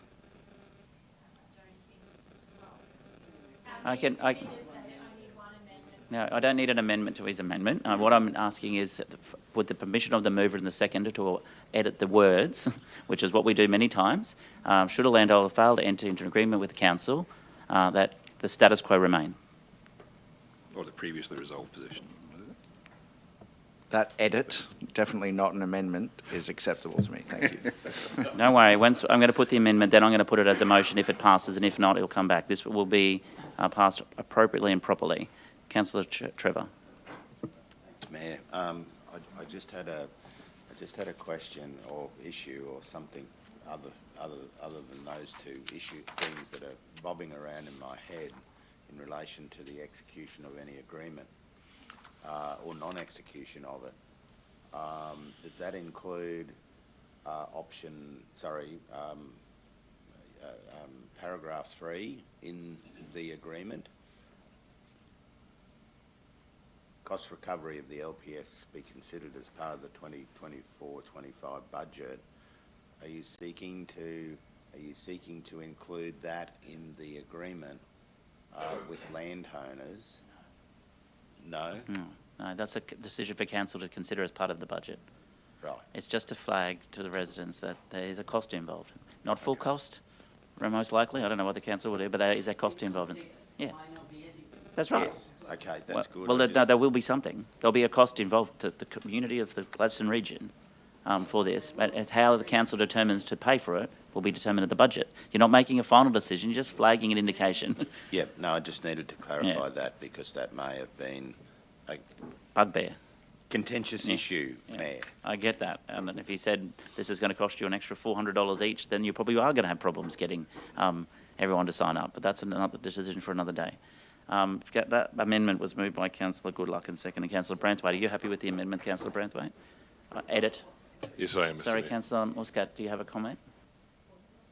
Can we talk through the chair, should please? a landowner fail to enter into an agreement with council, the status quo remains for them, for the whole scheme, for that resident. Yeah. And then We've got to get it right. I'm happy to do wordsmithing. I see what you mean, for the landholder. Are you happy with the words for the landholder? That's what the intention of it is. I want to get the intention. The landowner's mentioned at the start of the sentence. You've mentioned the landowner twice. No, but I see what Councillor Muscat is suggesting. If a landholder fails that's into an right, agreement, then- and I have a lawyer at the table, the status quo remains. And without the final words afterwards, for the landowner, it could mean for the entire so system. if And no then we one- are back here. If there's one person that doesn't want to sign, Yeah. We're not holding the whole system to ransom for one person. You can just add at the end of, should a landowner fail to enter an agreement with council, the status quo remains for the landowner who fails to enter into the agreement. I think it's fine as it is, my lawyer friend. Councillor Hanson, and then I'm going to put the amendment. Are we saying that in a way already in the original, above the A, B, C and D, council resolves to assume responsibility for on-premise components of the low-pressure sewer scheme with 1770, subject to an agreement being entered into by the landowner with the following conditions? Aren't we already saying that? It doesn't say what happens if that doesn't occur. I don't want to say that. I mean, I'm also really, because what does that mean? Like, exactly, for the whole thing? Well, what it means, from what I'm reading, is that if we don't, we have to resolve, we can't have what Councillor Churchill has said many times, a no way forward if there's no agreement entered into. So if, like, I'm pretty sure that everyone's going to sign up to this, but I can't guarantee that all 80 connections and about 80 connections are going to sign up and agree to it. And what does that do to it all again if they don't? So if something like that isn't in there, we've got to have a fail-safe in case 1 or 2 or 3 or 4 or 20 residents say, oh, you know what, I'm happy with the way it is at the moment, thanks very much. I don't know. Especially if they don't want someone to go and have a look at how many connections they have, or look at, you know, how they're using the system, which we just raised before. Well, yeah. Well, then we need to have a fail-safe for them. It's kind of like what some of those other councils, was it Yarra or someone else, where they got almost 2 options. And a bit like gates and grids, we're giving the residents options. Councillor, good luck, and then I would like to put your amendment. Yes, thank you, Mr. Mayor. To me, it's sending the clear intent and understanding to a resident that if you don't enter into an agreement, the status quo remains. I think that's important. As Councillor Churchill mentioned, the gates and grids. We took ownership of all the grids across the region. We've still got, years later, landowners that haven't entered an agreement, and we've just adopted a new position which clearly articulates the exact same approach that I've put here today, that if you don't enter into an agreement with council in a given time frame, you will be on the status quo. I think that's important. Now, we may have no issues getting agreements entered into with this issue, but this sends a clear message to anyone involved, any landowner, that you've got a time frame, a window, enter the agreement, let's move forward, so that we're not sitting here in another 15 years' time with another councillor belting officers because we didn't enter agreements. We've been here time and time again. We need to send a clear message, I think, so everyone clearly understands what is needed here. Councillor Muscat, before I put the amendment. That's okay. I still, you know, those clear messages, we always seem to have clear messages. It's not necessarily, like, it might be clear for us, but it's not necessarily, look, I hope it goes that way. Just think that having some things in resolutions also ties us up to things that maybe we might not be able to do later on. And being able to then have some kind of flexibility later on instead of having to be bound by a phrase and then discuss the intention and blah, blah, blah, that I find us doing that sometimes. So, but look, I'm happy to go on if Councillor Cameron's happy, I was happy with option 2 as it was, so, but it might still end up being the motion. This is just an amendment. Yeah, I understand. I can't say any more. It already says that in the first paragraph. Council resolves to assume responsibility of the premise of the components, low pressure system 1770, subject to an agreement. Yeah. And it says to me, if you don't, that's it. Well, according to our manager of governance, that's not the case. It doesn't indicate what happens if they don't, and that's why I think it's important to have it in there. And I just hear the words of Councillor Churchill, what happens if you don't get an agreement? And I don't want to be hearing that again, if we didn't get an agreement. I'm ready to take bets. You know, it's in the red that everyone is going to enter an agreement with this because it's what they've been asking for. I haven't actually had one resident in 1770 to say to me, in fact, you know what, I want to take ownership of this facility. It was fantastic. I love it. Can I have 2 of them? So I'm assuming they're all going to enter an agreement and the point 2 will become redundant. I'm going to put the amendment, and then if it's passed, it becomes the motion. If not, I'll default back to the moved of the original motion. Has everybody had their say? Thank you, councillors. Very good. And in comes the lawyer. No. Have you moved the amendment? The amendment is moved by Councillor Goodluck, seconded by Councillor Branthwaite, is what is on the screen. Okay, thank you. And they're both happy with the edited words, yes? Right. If this is passed by majority, it becomes the motion. It is not the motion yet, it is an amendment. So I'm going to put the amendment. All in favour? Those against? Councillor, thank you. The amendment is now the motion. So do you want to debate the motion now? Any further? No further debate of the motion. Now, I noticed that some councillors voted against this, the amendment, but it is now the motion. Do you need I understand. No, I understand, Mr Mayor. Thank you, I know, but I would like very much, this is your chance to have any further amendments to the amended motion. No, I don't need any further amendments, it's now the motion. No, you need a mover and a seconder again now for this amended motion, don't you? No. Oh, no. Oh, you don't? No. Oh, It so you've still becomes a got the motion. move. I see Councillor Churchill. Would you like to comment before I put the amended motion, or what's that? You're happy to support the amended motion? You're on mute? I wish I had the button to do that at times. Mayor Matt, I just wanted to question if it becomes a motion now, is the mover and the seconder of the amendment of the motion, or do you put the motion back again for Councillor Cameron? Thank you. No. Standing orders are that the amendment becomes the motion, and it has just become the motion. It can be defeated, and a new motion can be put.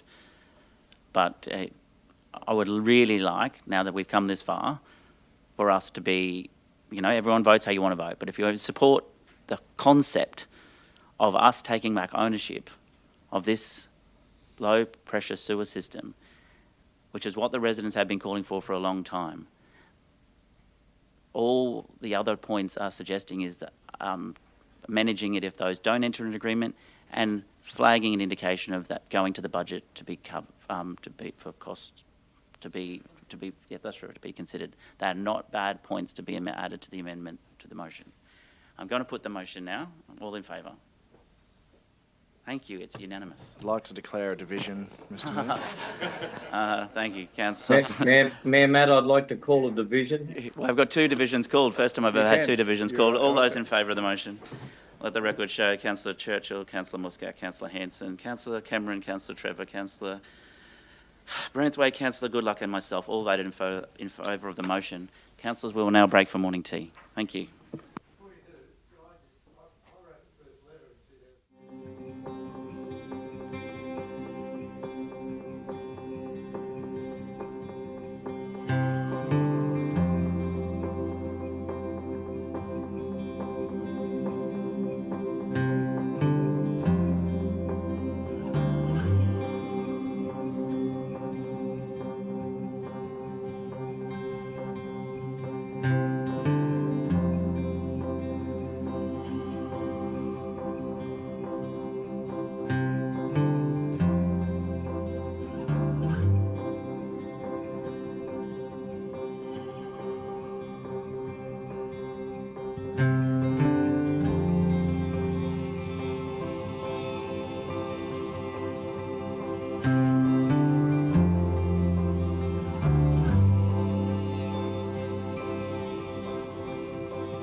Sign up to Council's disaster and weather event warning system. Receive alerts about emergency news, severe weather events and other public safety alerts via SMS or email. Registering to the disaster messaging system is free. To register, visit Gladstone Regional Council's Region Watch website and click on the Register for Warnings button.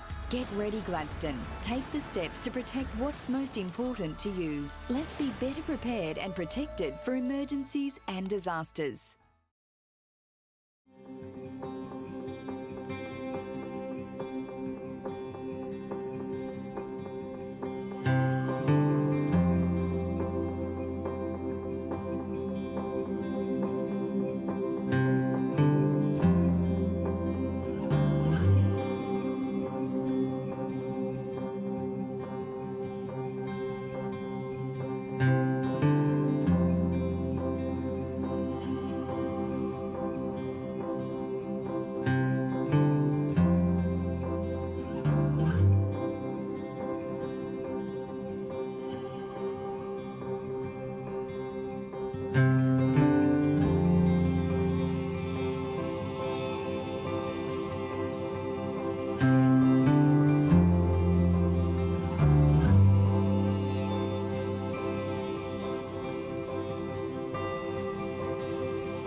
Gladstone Regional Council are committed to fostering a proud, involved and engaged community. The Gladstone Regional Council Community Investment Program provides financial support to local community initiatives, projects and events which promote community connections, regional enhancements, community celebrations and community education. For more information on the Community Investment Program, visit gladstone.qld.gov.au. Gladstone Regional Council. Connect, innovate, diversify.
Illegal dumping and littering is a concern across the Gladstone region, with over 134 offences in the last 18 months. Our region is beautiful, but there are a few bad apples that ruin it for the rest of us, and they need to clean up their act. Commonly found items at illegal dumping sites across the region include car bodies and batteries, mattresses, tyres, white goods and furniture, and green waste. These items can be disposed of at any of the region's waste transfer stations, some of them even for free. Illegal dumping and littering pollutes our environment, harms plants and animals, and detracts from the enjoyment of our public spaces. It can lead to stormwater and ocean pollution, with large amounts of plastic, sugar sachets, and cigarette butts caught in stormwater traps and grates. It's cheaper for everyone to dispose of waste correctly. Illegal dumping and littering costs our ratepayers thousands of dollars each year in waste management and clean-up. It's also costly for our dumper, with penalties of up to $10,000. We can all work together to keep our region beautiful and dispose of waste responsibly by placing rubbish in the bins, or even holding onto the rubbish until you're near a suitable bin, and using our local waste facilities. Don't be part of the problem of pollution. We want you to be a part of the solution. From towns to the bush, illegal dumping and littering is everybody's responsibility. Protect our public spaces and natural environment by doing the right thing for today and tomorrow. If you see illegal dumping, dive in a dumper. See it, report it, stop it.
Sign up to Council's disaster and weather event warning system. Receive alerts about emergency news, severe weather events and other public safety alerts via SMS or email. Registering to the disaster messaging system is free. To register, visit Gladstone Regional Council's Region Watch website and click on the Register for Warnings button. Get ready, Gladstone. Take the steps to protect what's most important to you. Let's be better prepared and protected for emergencies and disasters.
Gladstone Regional Council are committed to fostering a proud, involved and engaged community.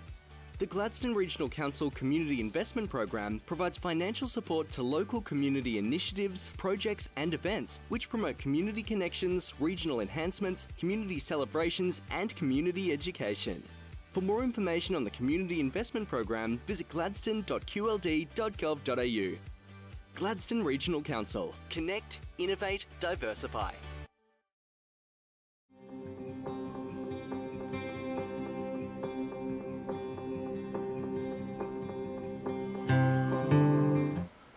Thank you, councillors, and thank you those online. And in the gallery, the next item on the agenda is G4.5, Road Maintenance Guideline. And I'll hand over to the Acting General Manager of People and Strategy, Kim Markson. Thank you, Kim. Thank you and good morning. Today's report proposes repealing the current Road Services Levels of Service Maintenance Manual Part 3 and replacing it with the Gladstone Regional Council Road Maintenance Guideline. In essence, the change proposes a more comprehensive 5-level defect rating system as opposed to the current 2-level, enabling our people to focus efforts and respond to critical defects more rapidly and better plan for less critical defects. The implementation of the Road Maintenance Guideline is designed to improve defect prioritisation and response without altering the established roads hierarchy. Importantly, there is no intention to modify the roads hierarchy. As the work covered is operational in nature, it is proposed that the guideline is treated as an operational document, meaning that officers would make decisions around intervention levels. There are, however, several related overarching policies which will still come to Council for adoption upon their review cycle dates. I will take the report as read but welcome questions, and I'm also joined by Boyd Newton, Manager of Roads Program Delivery, for any further information. Thank you, Kim. Before I throw to managers from the General Manager, I'd like to move this from the Chair. Can I have a seconder, please? Thank you, Councillor Hanson. For questions to the General Manager or to Boyd, thank you. This is a great report and I think it's going to serve us well. Any further questions? Councillor, yeah. Great path forward. Thank you. Thank Councillor you, Mr. Grady. Mayor. Yeah, I was just wondering, I think we've asked before, we have a lot of people, call us and say, oh, is our road on the maintenance register, or, to get done in the next year. Is there any chance we could have a list of that so we can go back and say, oh, we can just have a look ourselves, say, coming back to council and, is there There's an intention to put that on the connected page, so it's okay. outward facing, if you're talking about Unseal Road network. Yes, yeah. Yep, that's where we intend to put the plan for that schedule of works. Mm-hmm. Okay, thanks. That's great, thanks. That's good. No further questions or comments? Rachel, you got the mover and seconder? Put the motion, all in favour. That's carried. Thank you. Merry Christmas, Boyd. Thank you. Thanks. You too, Kim. Councillor Hanson.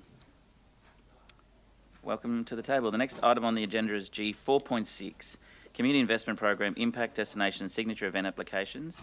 I'll hand over to the General Manager of Community and Lifestyle, Kylie Lee. Yes, and I have two councillors with conflicts who I was going to separate the item, but I think with two councillors it may be easier just to... I would love to make some comments on the overall policy, but I can't, so see you later. Okay. Thank you, Councillor Hanson.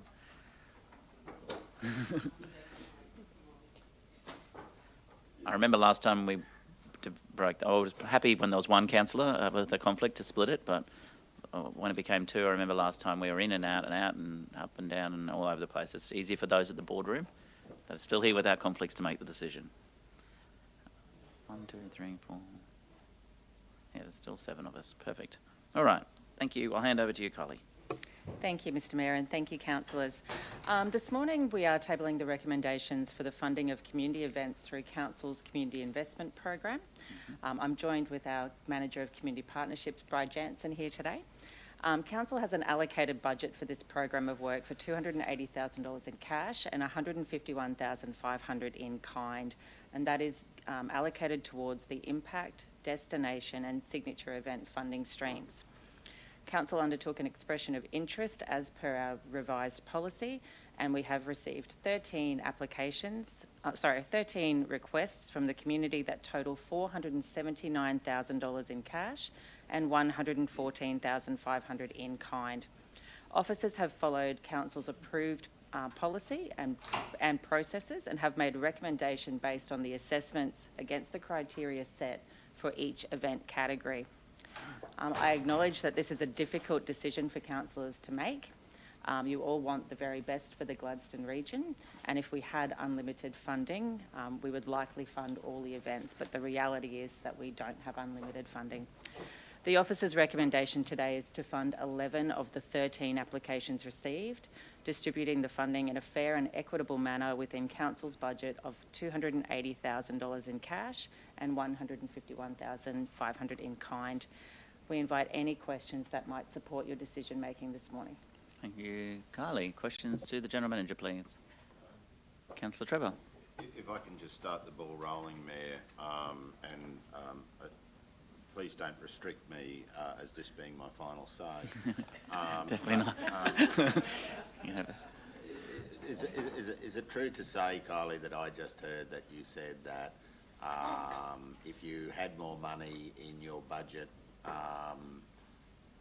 these applicants would have got more money, or is there other reasons other than financial constraints that have led to your decision-making process?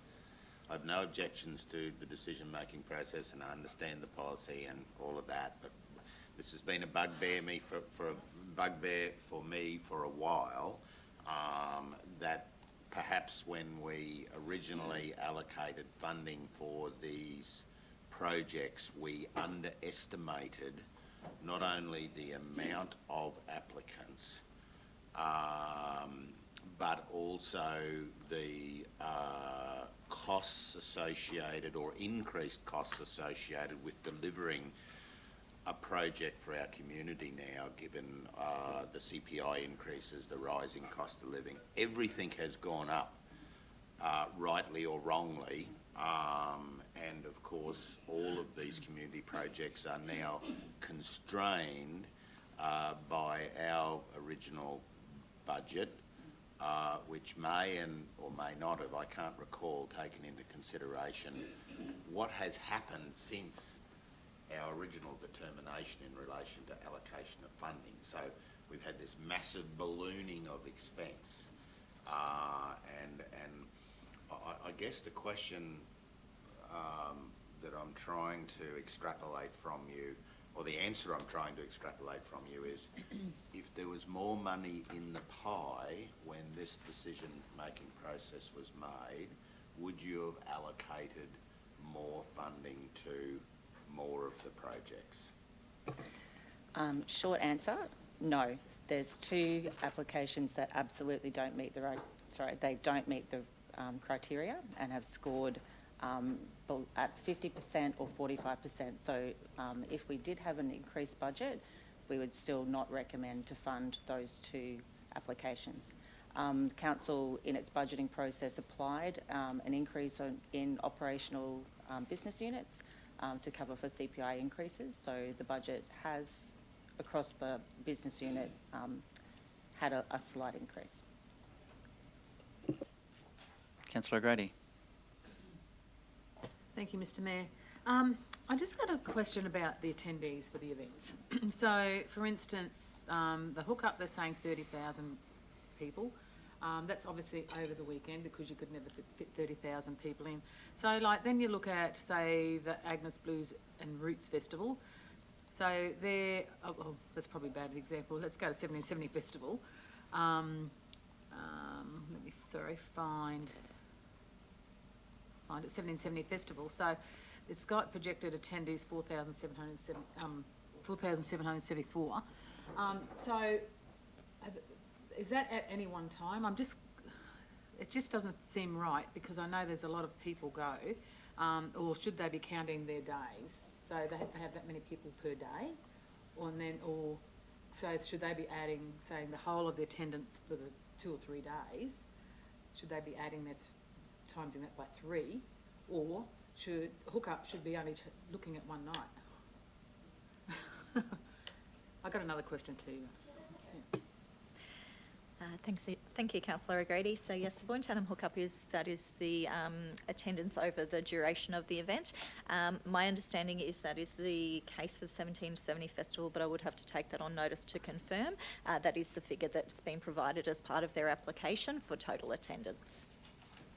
Yeah, right. As long as these people putting in these applications are aware that it's not a daily occurrence or whatever else, because that does concern me. So. Now I've forgotten what the other thing was. I'll come back to you on that. Councillor Trevor. And thank you, Mayor. Is it the case in relation to applications generally that those who have the skills, knowledge and experience when it comes to lodging applications seem to come out better than those who perhaps have a great project but don't necessarily have those skills? And what I'm trying to say is it the case, when an application is lodged and on the face of it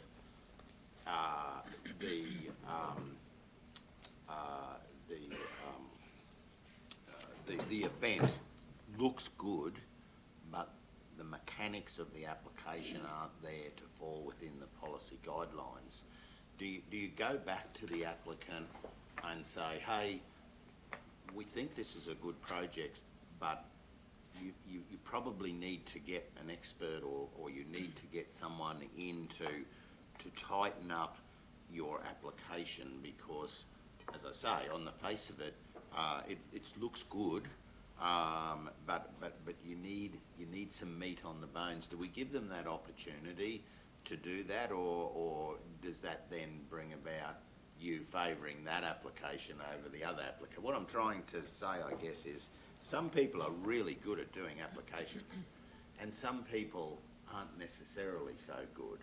And I'd hate to see projects fail because the application is not necessarily, I wouldn't say up to standard, but perhaps not as good as it should be through nobody's fault other than the people gathering the information. And what I'm alerting to is that I played rugby league for over 30 years in this community, and I've seen events that are associated with rugby league, as in rugby league, come to Gladstone, and I've seen them succeed incredibly well, because at the end of the day, the way I see it through my eyes, this is a rugby league town. It's also a soccer town, and it's also a town of many other events. But rugby league runs through the veins of the Gladstone community, and has done since I was a young boy growing up in Gladstone. And I've seen, as a young man, going and watching the Capras play, and I've seen the Gold Coast come to Gladstone, and I've seen the thousands of people that come to that event. And then I look at this investment program and I see CQ Capras Rugby League, Capras versus PNG Hunters event weekend, 25,000, recommended amount nil. And I think the PNG Hunters are the preferred at this stage team to make the NRL. So you could imagine the interest that would be engendered by putting on such an event in our Gladstone community, when they, at this stage, the preference, I think even by the Prime Minister of Australia, to join the NRL as the 18th or 19th or 17th team, whatever it is. I'm not too good on maths and never have been, but I look at that one and I go, wow, $25,000, nothing, and yet we probably would have, based on previous games involving Capras and NRL teams, and potential next NRL teams up to 5,000 people, but not only from Gladstone, but from everywhere. And if you've ever seen a PNG Hunters game, they are just so entertaining. They are just magical with their football skills, and that by itself, I think, would attract not only adults, but all young kids. Like that. That's the sort of thing I look at, and I think, gee, that's unfortunate. For example, that one is going to miss out on money when it could be so beneficial, because with the attraction of the next NRL team obviously comes, skills that young children in our community can learn from these players, and no doubt they'll have coaching clinics and all this sort of stuff will unfold. And for me, I just see it as a person who's played rugby league all his life, and seen and been to many of these games. Just how advantageous it is to the community, and if it was an international soccer game or something, I'd be just as supportive. And it's just one of those ones where I thought, oh, is it a missed opportunity? Now, there's no criticism. Please don't read me wrong. No criticism whatsoever towards the decision that's been made in this instance. But I just wonder whether, whether we, bring these people and say, hey, we know how good these things go in Gladstone, but your application needs to be, and I haven't seen the application, but your application needs to be tidied up a bit, and we might be able to get it across the line.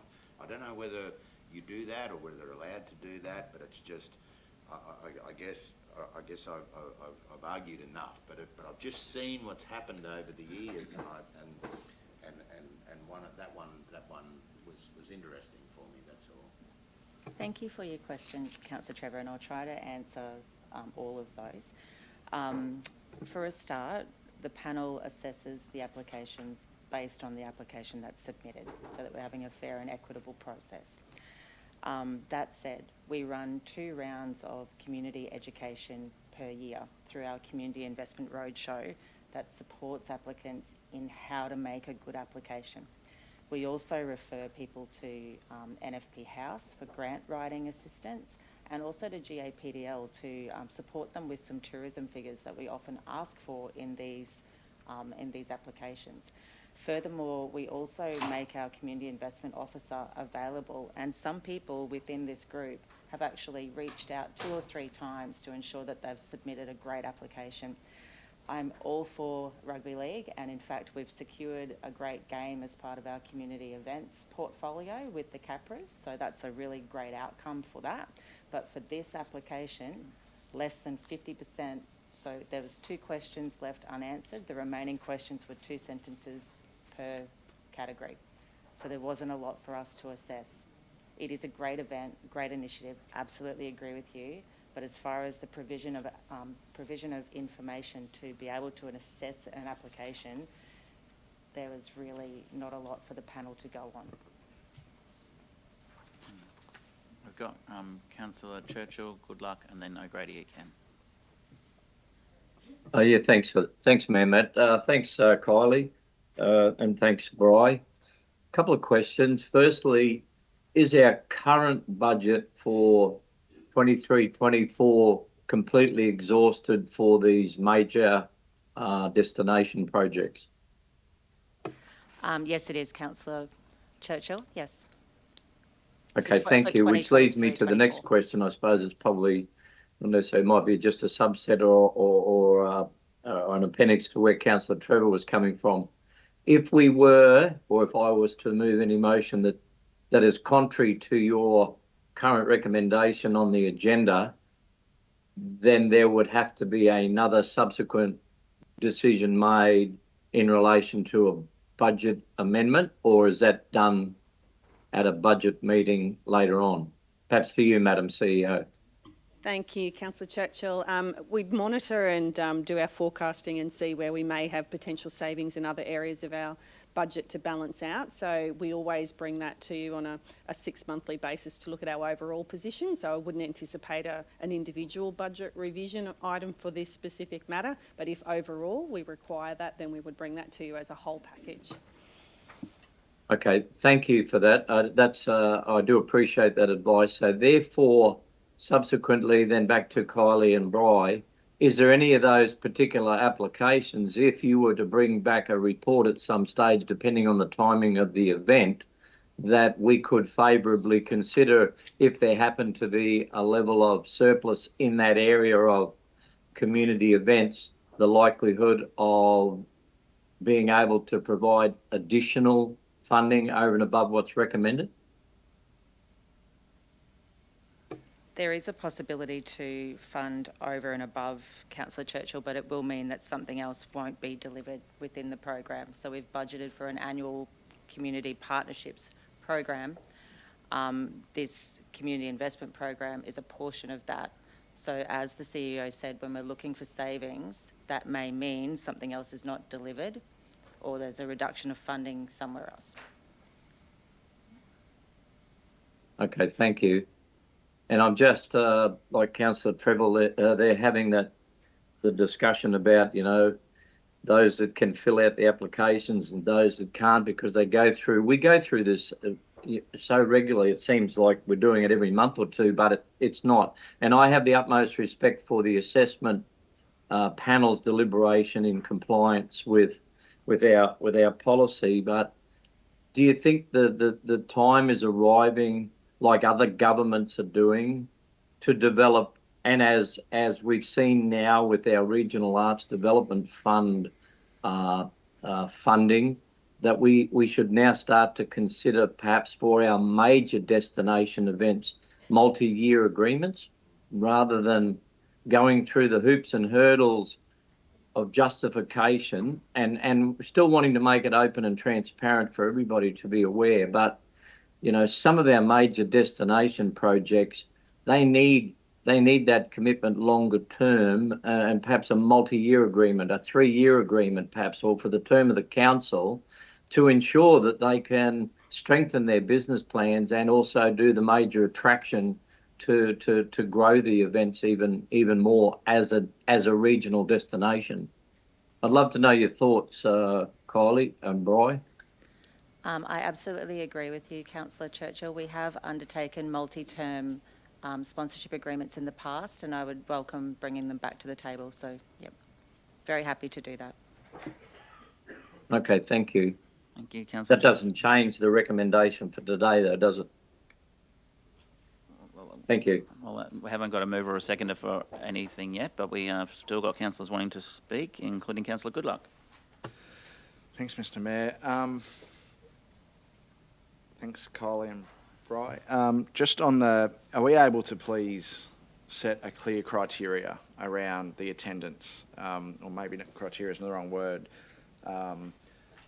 a layout for how each applicant can set out their attendance, whether it be, I'll leave that to you guys to work out, but rather than just total attendees, because not that I think it's too much of an issue, but it would be just good to have comparisons when we're reading the report. So we've got obviously, the hookup, combining their total attendance over the 3 days, and then you've got the Blues and Roots, as Councillor O'Grady mentioned, just putting the total number of attendees. Maybe they get it from their ticket sales. So if you could just, perhaps it's just as simple as setting out how many days your event is, how many attendees each day. That way everyone's got the same number of, and you can sort of use that as a comparison across the board. I don't suspect that I understand our officers probably are aware of that nuance and take that into consideration when they're making their assessments anyway. So I'm not too worried, but it would be good just for how it's presented so that it's clear for everyone who might be paying any attention. I'll leave that there for now. Thanks, Mr. Mayor. Councillor O'Grady. Thank you. I just responding to what you're saying, Councillor Goodluck.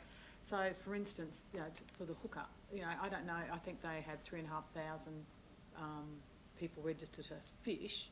So obviously they bring their families and whatever else. So, and when you go to the Blues and Roots, they put everybody that comes down is actually written down. So, and I would imagine they'd staying with family and friends and whatever else as well. So anyway, so sorry, I remembered my question. So a few years ago we discussed about some of these groups becoming self-sustainable, which doesn't seem to be happening, or for the reason being, how do we know that some of them don't have, hundreds of $1,000s in the bank account, but still asking us for money? So, and if they had that money just sitting there for over the years, and then other people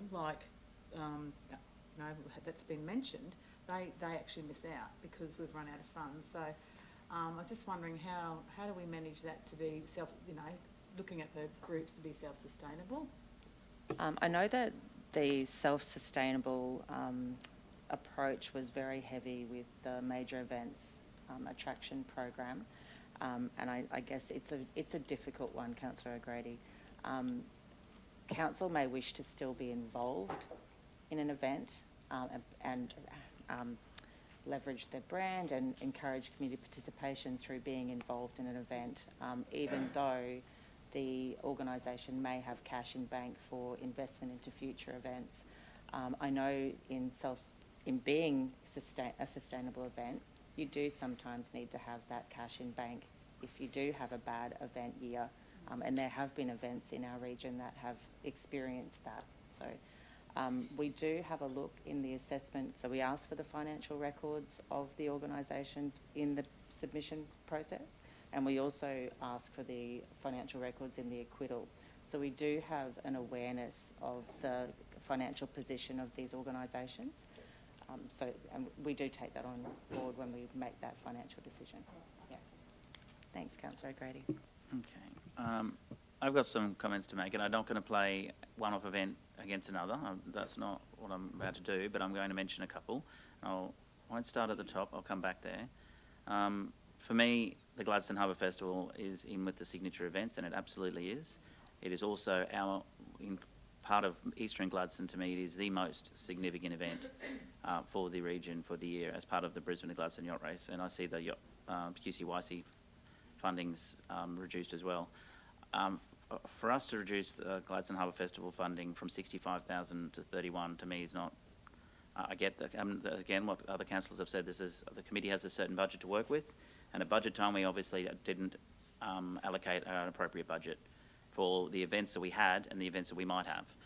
So for me, I can't reduce the funding. I can't support a motion that reduces funding to the Gladstone Harbour Festival, tick one. I absolutely support the Australian Radio Controlled Yacht Clubs Association's World One Metre, our first international event. $100,000 seems an awful lot of money, so you know, I would like to see that increase from 63, but it doesn't necessarily have to go all the way to 100. I think they could probably do the event with that, but I'd certainly like to see it at a higher event so we don't lose that event, because the team have done a lot. I don't watch radio yachting, 1 metre yachting. I don't watch that, but having an international event, our first ever world event that I'm aware of here in Gladstone, is pretty awesome. Again, with the QCYC and our live streaming of the yacht race, $37,000. I think it costs more than $50,000 to live stream it last year. So if we're going to give $37,000, does that mean we have less chase boats? Do we have no helicopter? Do we have less cameras? So does the quality of our now Australian-wide and probably globally watched yacht race lose participation on live stream because we're not providing such a good event? Blues Roots and Rock Festival, again, I'd like to give them the $25,000 they've asked for. 1770 Festival, I'd like to give them the $25,000 they've asked for, the same with the Mount Larkham Show. So there's a few there, and I'm with Councillor Trevor on the rugby league. We're absolutely a rugby league team, town, and I would like to see them as well. And finally, Port to Park. If we can't find $5,000 to support the Port to Park, and we have to reduce it by $750, I think we've got it wrong. We have a fantastic relationship with the Gladstone Ports Corporation, one of the best corporate citizens any community anywhere in the world would want to have partnerships with. To skimp out on $750, I get it, that's the budget. That's the budget, and you've got to work within it. But we also have an opportunity here at the boardroom to say, how's the whole overall budget looking? And this morning we had a report from an acting manager, Sarge, who tells us, thanks to our good investments and decisions we made, when the Queensland government made decisions and allowed us to pay off some of our debts at the very low interest rate, stretch our debts out with a very low interest rate, and now invest some of that money at a higher interest rate, we're reaping the rewards. And I think there's an opportunity for us to find additional funds for these, all or some of these events. Now, I get what you're saying with the Rugby League, their application wasn't very good, and I hear the same situation with the Country Music Festival. Again, I love country music, and I'd love to see that go ahead. Now, if there needs to be conditions on the funding, because I've read the application, and then there can be conditions on the funding for the Country Music Festival and the Rugby League game, if council determined to go that way, that allowed the events to proceed, but maybe a better application applied for. There was one more. And I also would like, in terms of the QCYC and others, I'd like to, do they have, this is my question, I guess, that's my statement. I want to support these events as best we can, probably better than the recommendation, which is no fault of the people making the recommendation. You're living within your budget. The QCYC event, the Brisbane and Gladstone, obviously that's the live streaming. Is there some kind of procurement around that, or even the Boyne-Tenham hookup, who buy lots of boats, to ensure that there's a local content in this? I don't know, Harbour Festival. If we give them the $65,000, where do they get all their entertainment from? I know they often have like the ABBA show and the AC/DC teams and whatever else. Fair enough, some of those can't be local, but there's got to be some kind of, if we're giving out potentially $265,000 for events, do they consider our local procurement policy when they're purchasing this? Like, I I know once upon a time, and I said I don't want to single out events, and I know that I don't know where the Boyne-Tenham hookup get their boats from, but I'd like to see them buy them at our local boat shops. But maybe they're donated, in which case, well, if they're donated, you can't argue, can you, right? But if we're going to donate $31,000 or $50,000 to an event, and then they spend that money in another community when we offer that here, that's not good. Same thing with some of the other events. As I said, Harbour Festival with their entertainment. Obviously, the PNG Hunters are not a local team, so if you're going to bring them in, but the Capras are, that's just some of the things I would like to throw out there. My question is, do we have any sort of request of them that when they acquit their funding to sort of justify how much they spent of that locally? Can we consider it for future applications? I'm not going to make you do it now. Thanks, Mr Mayor. Can I respond to some of the statements? Yes, please. Yeah. Just to give you some clarity. Yeah. With the Harbour Festival, their 2023 event funding was $35.5 in cash and $85,000 in kind. They used the services of our GECC technical team. Yeah. This year, the recommended funding is only $4,000 less and $10,000 more in kind. Yeah. What was the year before? The year before that? 65. Sorry, I don't have that. Sorry. We've only got the 2023 figures because you'll in find front of that us. that's a reduction from the previous year. So if you compare this year and last year, it might be a reduction. But if you go back in time, it's a bigger reduction. My understanding, I could be wrong and happy to be proven wrong, but or certainly a reduction of what they need to run that event. And as I said, I believed it to be the most iconic event that we run. Maybe we need a different category for that, even though we created signature events and put it in it.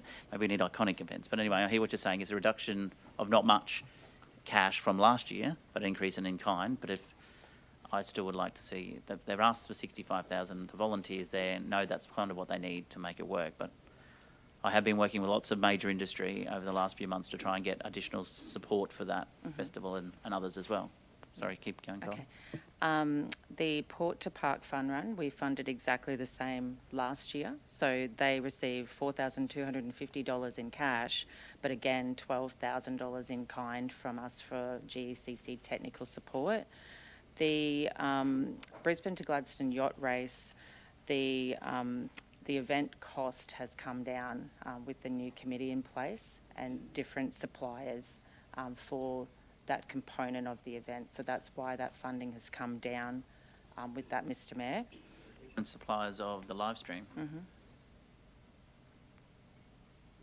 Currently the live stream is a local supplier. So they're not using a local supplier now. The new committee has selected, they've undertaken their own procurement process, Mr Mayor.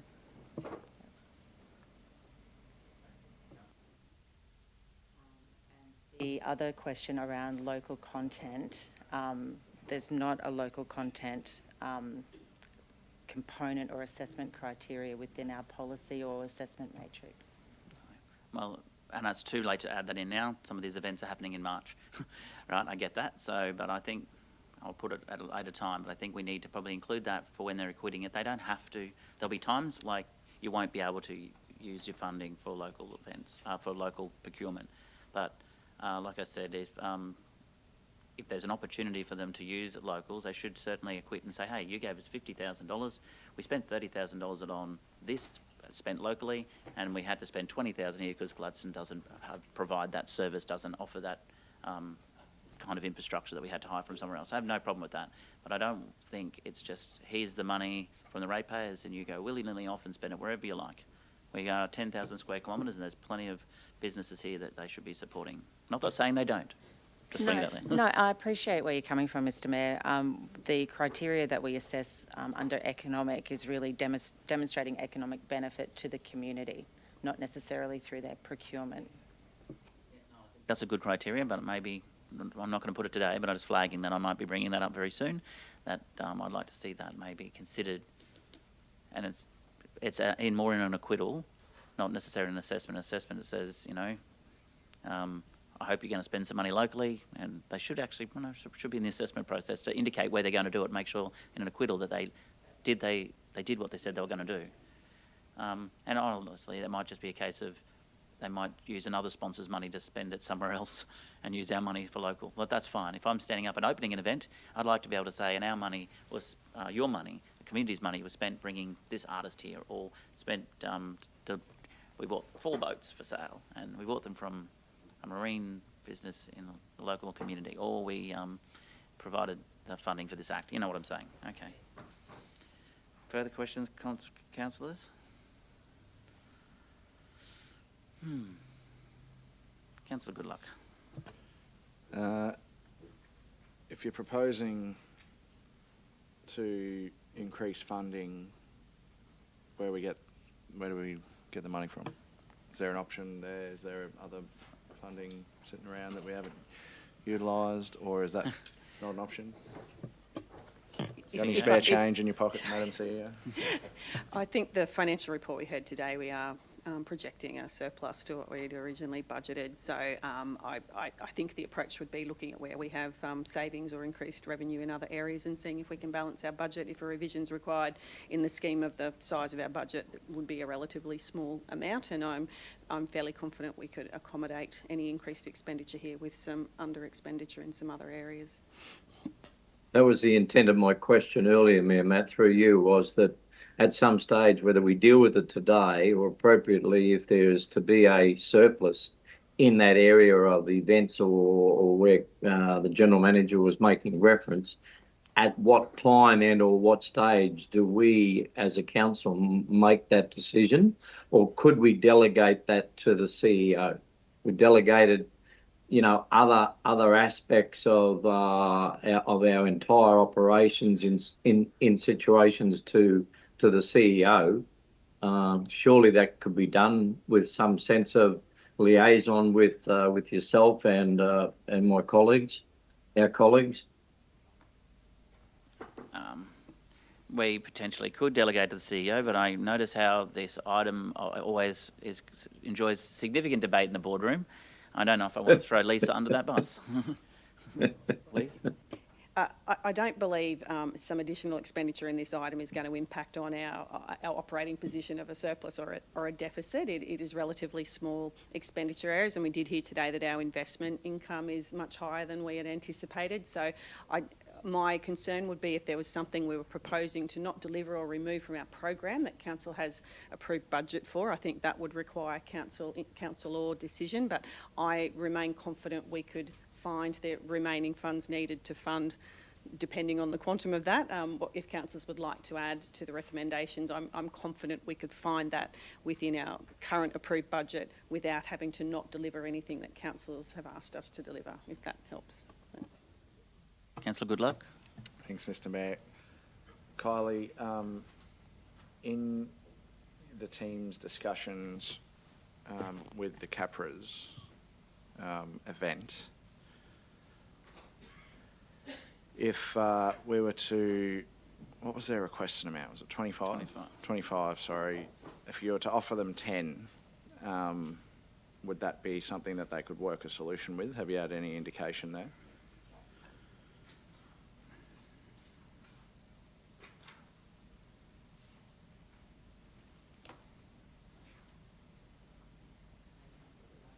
That's all right. Yeah. Happy to. We've got all day. We do.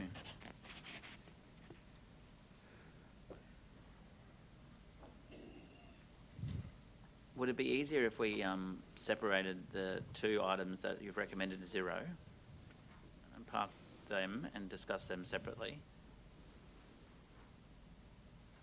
as to the other events? Okay, no?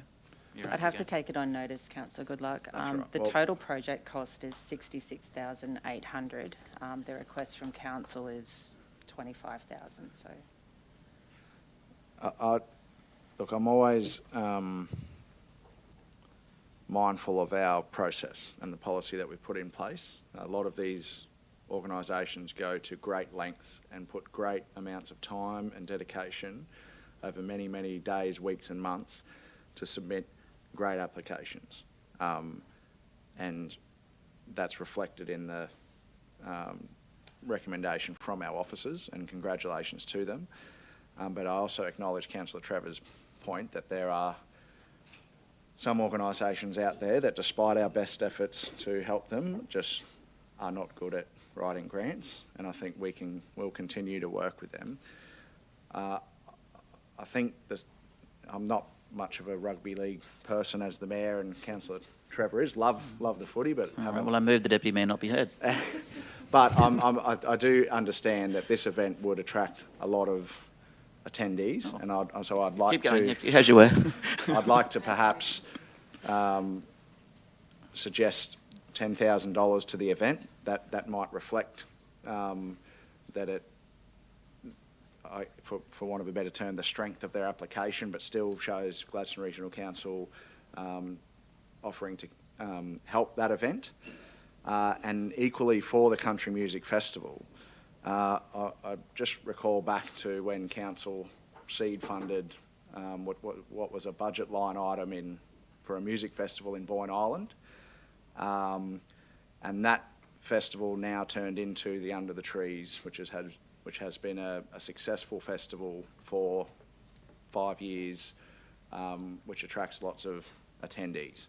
And without the support of the Gladstone Regional Council, it's highly likely that never would have happened. So the Country Music Festival is the first time I think that it would have been run here. I'd probably like to suggest maybe we can offer $10,000 for that. It may or may not succeed, and then at least if it does go on to be, for example, like the Agnes Blues and Roots or the Under the Trees Festival in Boyne Island, Council can say that we gave it a fighting chance. And I just wanted to clarify, if we were to do that, the conditions of funding would be the same conditions as others. There'd be acquittals necessary, etc. So Council would still have that approach if that was something we were to do. Yep. So I guess, I don't know, I'll put out there that we move. Happy to hear anyone else's thoughts or other ideas, but I'd probably move the officer's recommendation with $10,000 to go to the two unsuccessful applicants as a special circumstance, I guess, and then put that out there for consideration. Do you want me to find a second for that first, or can I just get Councillor O'Grady's comment first? Are you moving that? No, I mean, you are moving... No, I'll wait. Okay, thank you, good. Councillor O'Grady. Thank you. Gladstone Country Music Festival's been going for many, many years, so they ran them at the Entertainment Centre.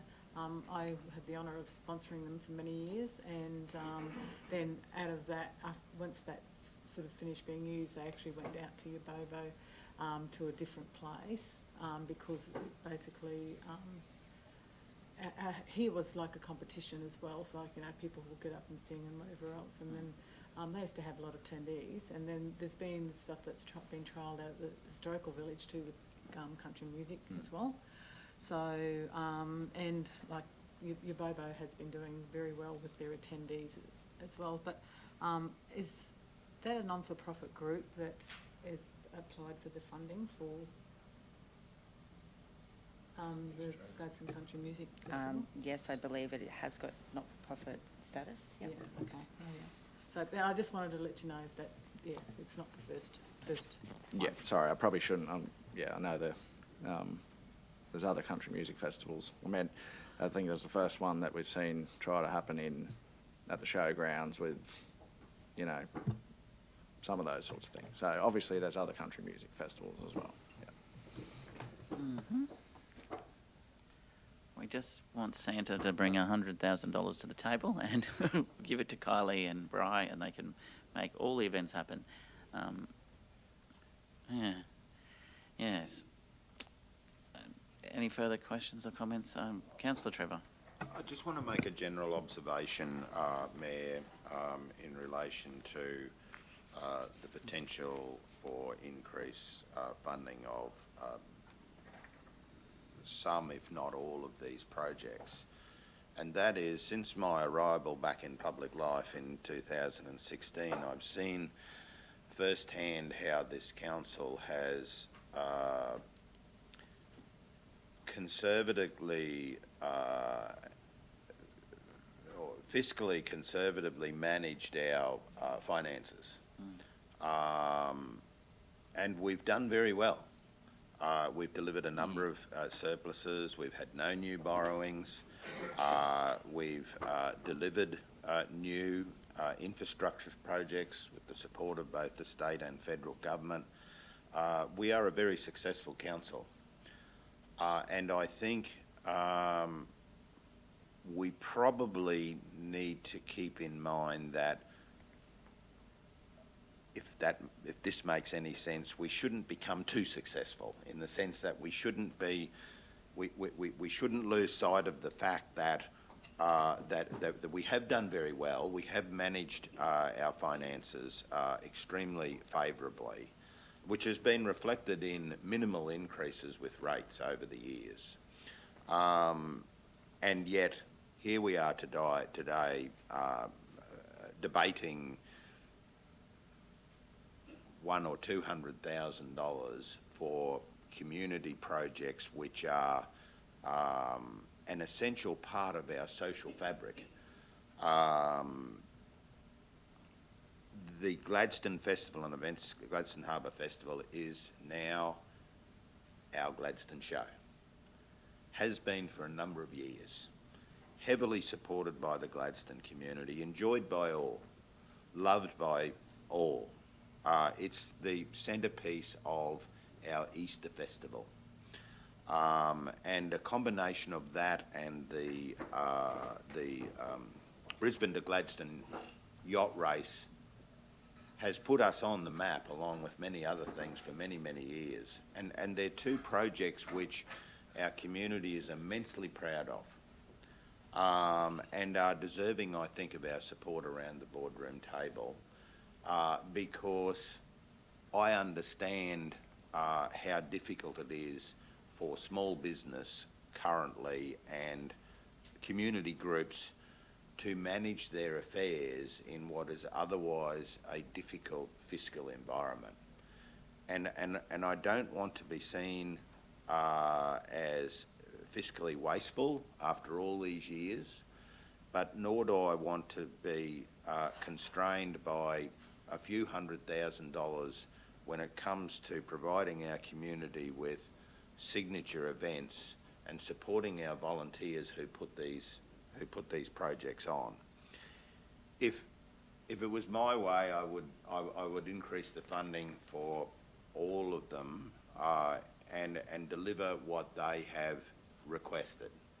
Now, am I being fiscally wasteful if I was to suggest that? I don't believe so, because we deliver $30 million projects, and here we are today fighting over 200,000. Well, not fighting, we're basically in agreement, if I'm reading the room right, that for the sake of $100,000, and we're all dealing with millions of dollars worth of projects every council meeting, some upwards of tens of millions of dollars, and yet we feel constrained when it comes to delivery of projects which are so important from a social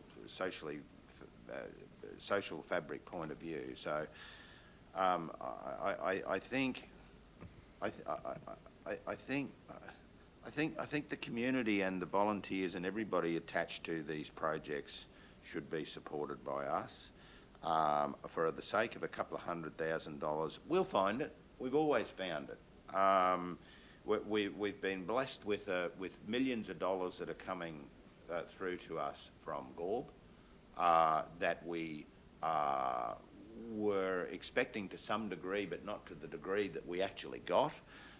So I think on balance, I'd be supportive of it. Where we end up today, I'd be supportive of increasing most, if not all of them. And I've said this before, and it hasn't appeased the table, and I understand that. But I think over the years I've seen this council manage our finances extremely well. We are in no danger of fiscal irresponsibility whatsoever. Many councils are financially in trouble. We are not one of them. We are not one of them by far, and I don't think we'd be doing any disservice to ourselves as community leaders, the community, or anybody else for that matter, by looking at an increase in funding for these events. Now, I think if we have erred, if we have gone wrong, I think it's because of our fiscal conservatism in setting a budget that perhaps didn't reflect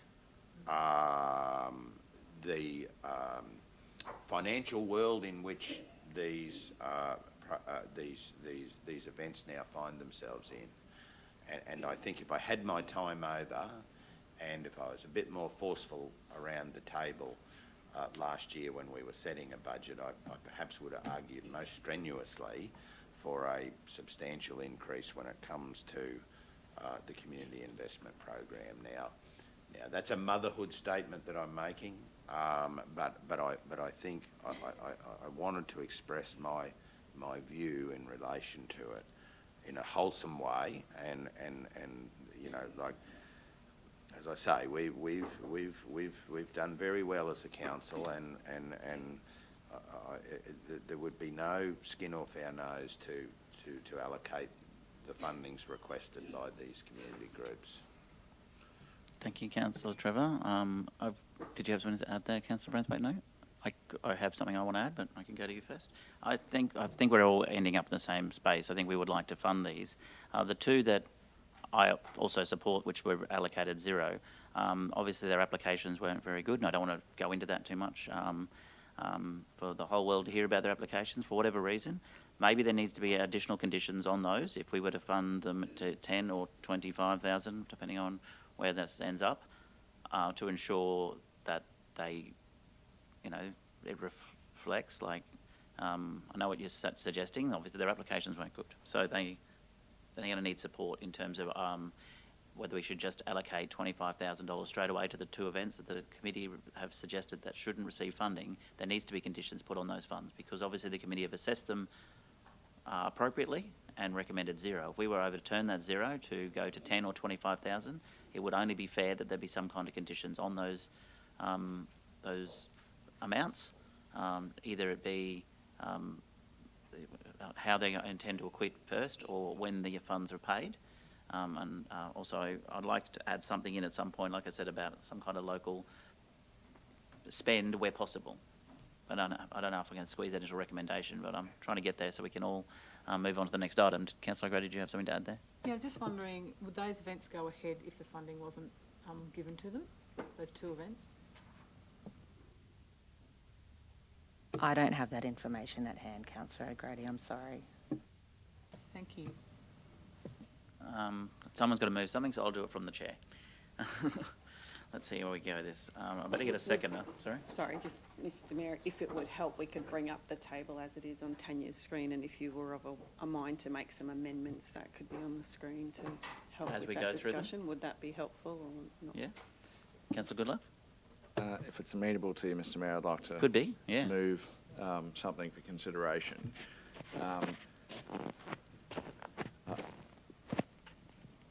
I'd like to move that 10,000 for both the two that were zero. I think that reflects, as I said before, the strength of their application. It gives some support, and I don't want to do a disservice to the other organisations that have done really strong applications. And I know that that is out of policy, but as something to consider. So I appreciate Councillor Trevor's comments. The last thing I want to do, though, is send a message to other organisations that, you know, don't worry about putting time and effort into your great applications. Keep going, keep doing what you're doing, and sometimes council might, subject to council decision, want to offer a little bit of extra support in extenuating circumstances, which may or may not be agreed by everyone else. But if I can move that, are you seeking to alter any funding? Well, let me keep going with what I would like to suggest then. I would like to suggest that the rest be fully funded with the exception of the 100,000 from the 1 metre thing. I think that could go up to 80 or 70 or $80,000. I think I don't believe we need to give them $100,000 for that event. I think they'll be very happy with that. It's still more than has been recommended, but it's not $100,000. It might be, what is it, about 17,000 more if we went to 80,000. And I think the rest could be, well, the Rainbow on the Reef is up there at 10,000 cash and 10,000 in kind, so I think that still covers it. Where are we at? I think the Port to Park could be 5,000. I don't know much about the golf tournament, so I'm assuming. Can we keep going down?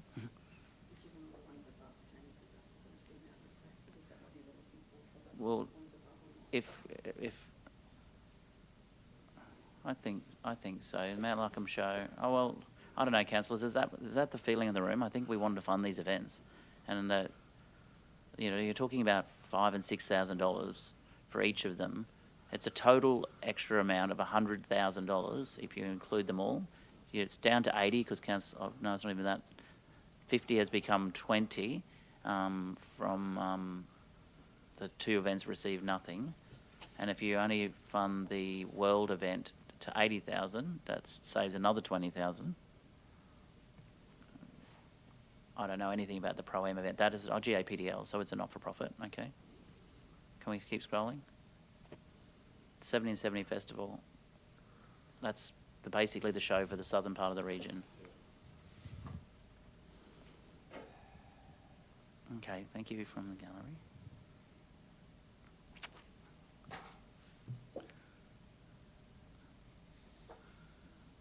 And where did you end up? I think the world event could go to 70 or 80,000. I think at 63 is probably not enough, but at 100 is probably too much. Have they been contacted to see if 63,000 they can fit through with 63,000?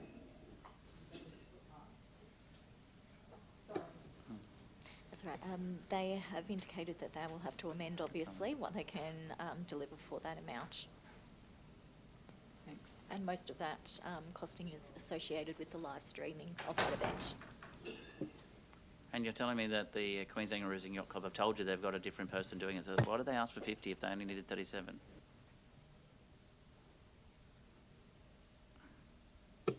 This year they've asked for $50,000 in cash, which is a reduction by $38,000 on last year's costing. They've reviewed service providers and looking to make that saving. Oh, well, I think I'd like to see 50,000 as well. I prefer they didn't use another service provider, but that's for them to determine. Because who's been doing it for the last 4 years is doing a fantastic job, but that's... Oh yeah, Harbour Festival, absolutely. That's the most important one. No, I'm just throwing it out there. This is what I felt the room was saying. I could be reading the room wrong. Well, it is. We're spending a lot of time on this. Well, and if we just allocate an extra 100, the easier way to do it is allocate an extra $100,000 to that and let the officers determine how it's spent if you don't want a decision here in the boardroom.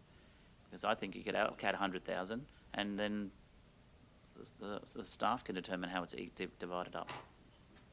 If you're happy for the staff to do it, but it seems like... I think it's a bit more than 100,000, Mayor, when we add it all up. As I said, according to the thing down the bottom, isn't it? Oh.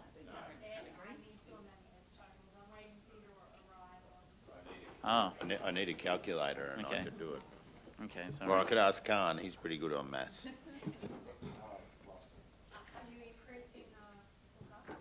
Yeah. Just like to flag to them if they're buying boats. If they're watching online, and I'm sure they are, fantastic event. But if you're getting boats donated, that's awesome. If you're buying them, I know some local boat shops that could. How much is that extra then added to it, sorry?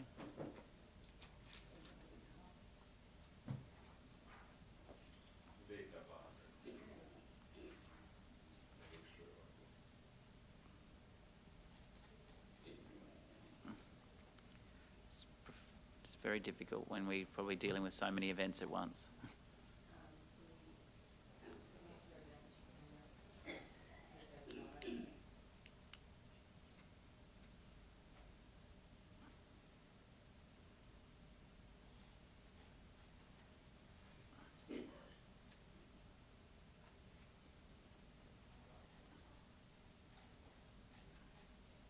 That's where everyone wants to head. I don't know. I'm trying to get here somewhere. It's the last meeting before Christmas, and we're trying to sort it out at the boardroom. We really probably should just allocate the funds, additional amount of money, and let our officers work out what's best based on applications, and allow something to the two that receive nothing. Lisa, can you help us out here? I was just going to say, I think officers have done that in accordance with the policy. I'd feel much more comfortable if councillors allocated where they felt it was appropriate. I can't get anyone to move or second anything, so it's very difficult. Where are we at, Tanya? How much is that extra?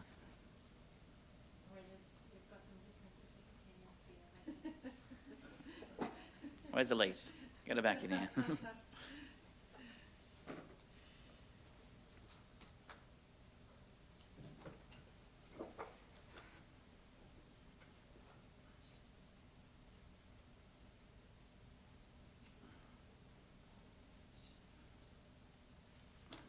This one was going to take a while.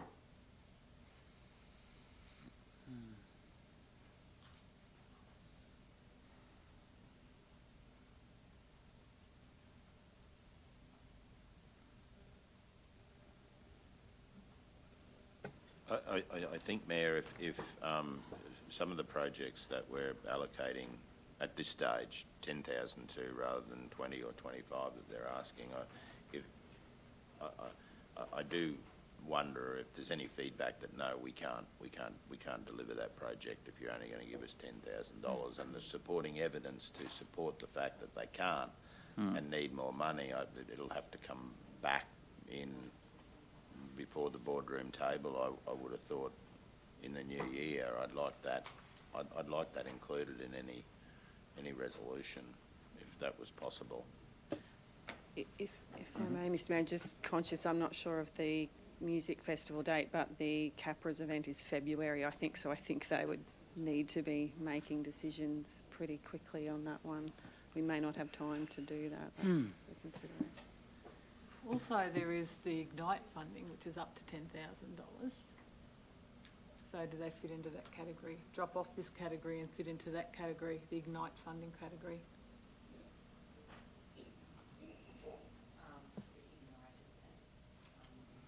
Okay, so it's not.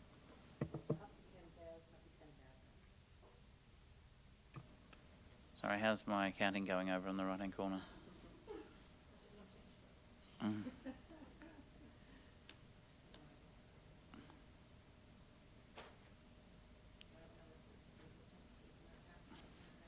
So what were you saying, Councillor Trevor, that they need the $25,000 for the event to happen? No. What I was saying is that if the ultimate resolution today is to allocate only 10, and they come back and say, well, we can't deliver that project if you're only going to give us 10, we need 25. We probably, but of course we've got an issue now in relation to timing. So if they say we can't do it, it's off. We'll go somewhere else. Well, then we lose that project. That's all. That's that's the consideration that the boardroom table will take into consideration today. Do we risk that by saying you're only getting 10, or do we just give them the 25 and then we've got the guarantee, subject to weather, of the project proceeding? Councillor Goodluck?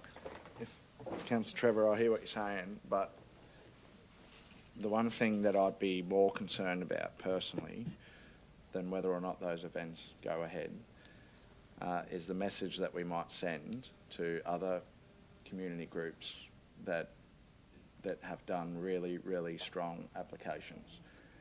And I just don't, so to me that's, and you know, I just plucked the figure out of my head. I think I saw somewhere that was about a 50% mark on applications. That's roughly about the level of funding, give or take, that I sort of plucked out, and that's why, because to me, and others may have differing views, but that sort of reflects the strength of the applications. And I'd just be very concerned that if we decided to give full funding today, we would send a message to others, don't worry about putting the time and effort that you have done into really, really good applications that help council make good decisions, because council will just give you the money anyway. So that, I don't know, I'm trying to find a balance here and between supporting in extenuating circumstances and not sending that wrong message to the broader community that, you know, you don't have to worry about applications. And I'm not necessarily sure that we're going to succeed in that, but I'm trying. So. You're trying, you are trying. I just would like to know what the additional funding would cost. So my maths team's working on it. I've got 176,500 cash difference, which is verified. Would councillors be more comfortable if we said increase the funding to all of the approved events, the 10,000 that Councillor Goodluck has suggested to the 2 that receive 0, and divide, I say, $100,000 extra to the other events to help them all be successful? I'm trying to get something across the line here. We obviously want to support the events more than the funds that are in the budget. So this is our fault. We didn't put enough money in the budget. So, yes, please, Councillor Cameron, that'll be fantastic. Look, if you look at the Gladstone Country Music Festival, the total cost here is $300,000, requesting 25. So they're tipping in $275,000, as opposed to the Capras, total $66,800. So they're tipping in $41,800. The Country and Music Festival has a better chance of getting their project up, in my opinion, as opposed to the Capras, because of the difference in the value of what they're tipping in. It'll be subject to their ticket sales. Revenue, right? So, you know, it's $80 a ticket, and Capras is how much? $10 a ticket, so that comes down to your revenue. Yep. And speaking from someone who's involved in music festivals, you don't sell tickets usually up until like the last 2 weeks. It's really, really nerve-wracking. Well, not a lot of tickets anyway. Sorry, for those watching online, we've got a team doing maths over the corner. Mr Mayor, in the interest of moving things along, I'm happy to move the motion that you just suggested. Increase the budget by a total of $100,000. Yes. 10,000 to the 2 unsuccessful applicants each, and then for officers to work through the splitting of the 80,000 across the other. Or do you need us to do that now, Madam CEO? She does. I'd much prefer it if we. You can delegate. You can delegate to the mayor to do it, and I will gladly divide it. If you allocate an extra 100,000 and 10,000 to each of those, with some kind of conditions around the funding for the based on their application, an extra 100,000, I will gladly share it amongst the other events. Mark's actually up in far north Queensland assisting with the disaster. His eyes are rolling in the back of his head as we're talking. He will be very disappointed to have missed his like, moment to shine. Do you want to move that? I just suspect the figure here is significantly more than the 100,000 you're talking about, so I'm worried that we might be inconsistent with where we're going. It is definitely more than 100,000. We got a ballpark figure that I can work on? Around 135. And that's if everything goes up completely. So if 100, maybe everyone doesn't get the full amount, but still gets more. And if you don't want to delegate to officers, and I'm hearing they don't want it, delegate it to me and I will gladly do it. And I will cop all the flack from whoever doesn't get exactly what they want. I'm happy to move that. Budget increase, 100,000, 10,000 to the 2 unsuccessful applicants with the mayor delegated authority to assign the extra funding. That's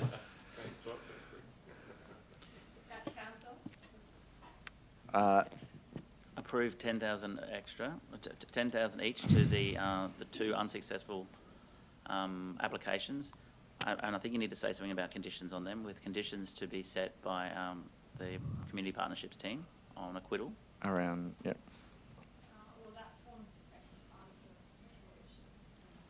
Well, I think just for those two particularly because of their application quality, I think this shows the community are supporting them, but there needs to be something else before the money is handed over that says, hey, with funding conditions to be determined by the community and lifestyle team. Yeah? Coming back there. CEO, You sorry. can delegate to the CEO. CEO. And if you wanted to delegate to me, Mr Mayor, rather than you to determine, I'm happy to take that on. Okay. I think we can have a conversation to ensure it's aligned if Let's do if that. that's I'd your rather preference. allocate the CEO. Yep. Councillor Cameron, we're getting there. Yeah, Not throwing I'm not disagreeing with Okay, the way good. you're going. I'd just like to point something out. It's just a little bit of maths here. If you go to the Gladstone Country Music Festival, they say they're going to get 5,825 attendees, and they're ticketed at $80 an entry ticket. That's $466,000. The total cost is $300,000. There's a profit, whatever you want to call it, of $166,000. 25,000 or 10,000 is not going to make that an unreasonable or not viable project. Just point it out. Yeah. I think those Yeah. I think those figures are aspirational though, Councillor Cameron. A lot of aspiration there, Councillor. There is, yeah. If we can get it up, that'd be even better. Good seed funding though.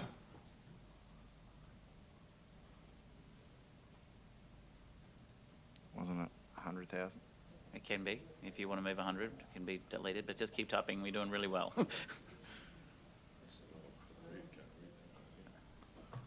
As determined by the Chief Executive Officer.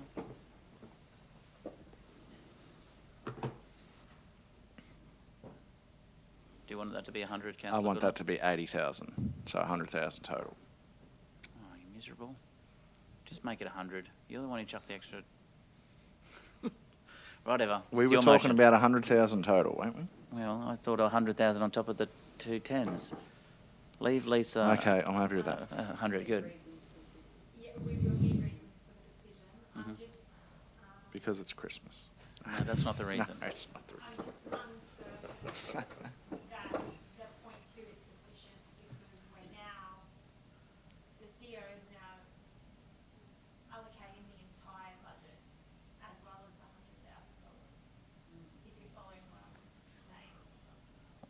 Why?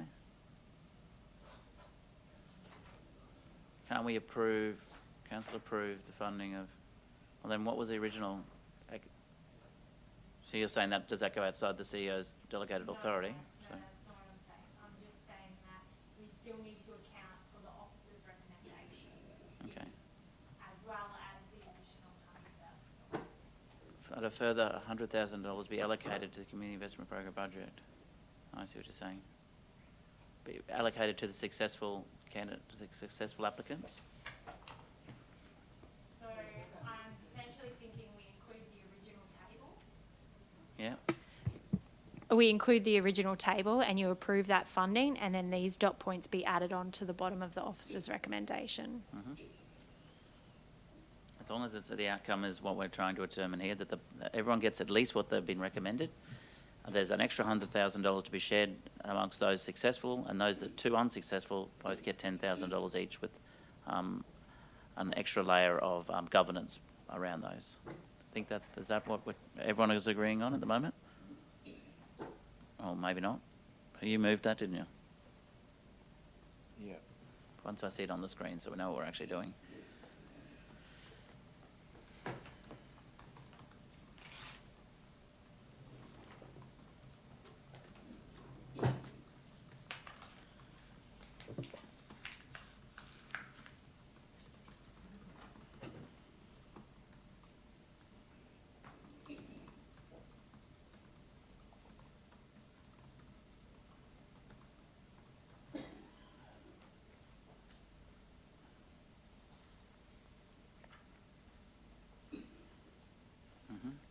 You like that, Councillor Goodluck? I'm going to need a second for your motion if you're happy to move it. And then we'll need to revert the tables Yeah. back. Can you make that bigger? Mhm. For some reason, let me put my glasses on then, whatever. Oh, yeah, that's good. Everyone read what's on the screen. I have a mover and councillor Goodluck, and I'll look for a seconder once you've had a chance to read it. I think we got where we needed to get. And instead of and further, a further. Point B. Oh. You happy? Okay, I have a mover and councillor Goodluck. That is the recommendation, seconded by councillor Branthwaite. Now we can discuss that motion, which is at least a motion. Well, we got there. Council adopt the Community Investment Panel's recommendations for funding for the applications received under the categories of funding detailed in the tables below, subject to the following amendments. The council approves the funding of $10,000 each to the unsuccessful applicants, with the funding conditions to be determined by the Chief Executive Officer, and B, a further $100,000 be allocated to the community events program budgets to be distributed between the successful applicants as determined by the Chief Executive Officer. Sorry, there's just one more part to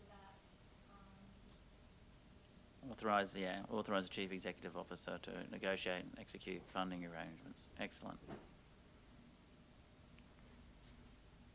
We took a little while, but we've got a recommendation I feel we can support. And we probably needed 3, but we won't put it up there. We need to consider increasing our community events budget next year, because clearly we've got some amazing events in our community, and we're not funding them enough. Councillor Churchill has a question. No? Yeah, thanks, Mayor Matt. I'll go back to my question that I asked at 11:20 in relation to the delegation. I'm not opposed to that, but just tell me, what is the budget deliberation to determine, which the CEO responded to me and said, and then you told me it couldn't be delegated to the CEO because we have to make the decision in the boardroom. Now we're moving to delegate it to the CEO. I'll go back to my question. What's the budget deliberation in relation to the movement of the money to account for the 100 or the 120,000? As I said, I'm not opposed. Great work to get to where we are. Yeah, okay. Lisa? I think just to clarify, the approval of the additional funds for the program for the overall budget has come from the board, will come from the boardroom if this motion is successful, and then the distribution of it I've been tasked to do. We regularly move between different budget items where there's unders and overs to ensure we deliver on the programs we've been asked to deliver on within the parameters that have been set by council. So that's a fairly routine exercise, and it'll be a journal entry to take where we've got surplus funds to sit against the program. So I think that's an administrative part leading on from the decision council may make today to allocate additional funds to this program, if that answers your question. Excellent. Perfect. Thank you. Okay, can I get a seconder for that motion? I do, don't I, Councillor Branthwaite? Yeah. So it's, we've debated it enough, I think, honestly. Councillor Goodluck's move, Councillor Branthwaite's second. I think we've come up with a fantastic compromise. And I thank Brian Kiley for putting up with us. Can I put the motion all in favour? The motion is carried unanimously. Can we continue on with the next item on the agenda? Thank you. Hanson and Councillor Muscat back in the room, who possibly have been watching online and wondering what's going on in there.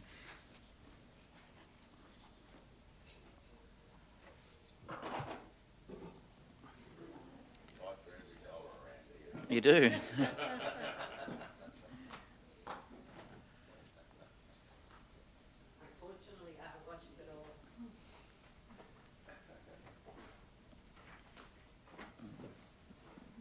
Thank you, councillors. The next item is G 4.7, which is our animal inspection program. Can I have a mover for the officer's recommendation? Councillor Hanson, and seconded by Councillor O'Grady. Put the motion. All in favour? It's carried. Well done.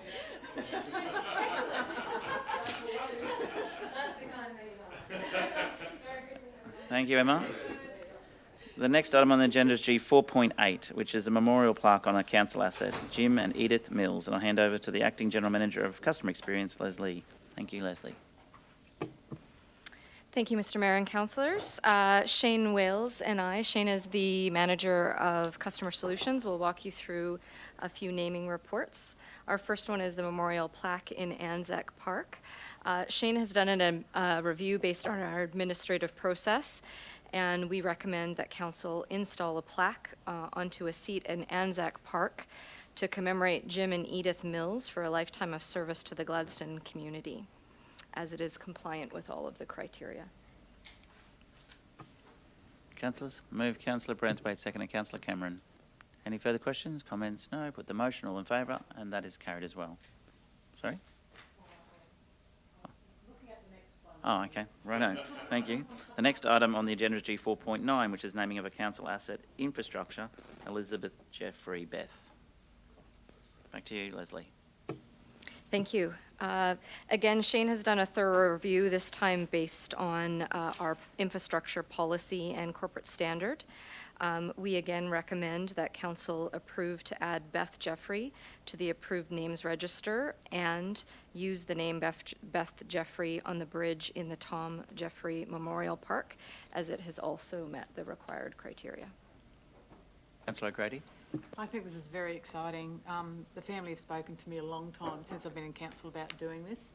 And yeah, and I've known the Jeffrey family since I was a little tiny girl, so I think this is a fantastic thing. It's the contribution that they gave to the community.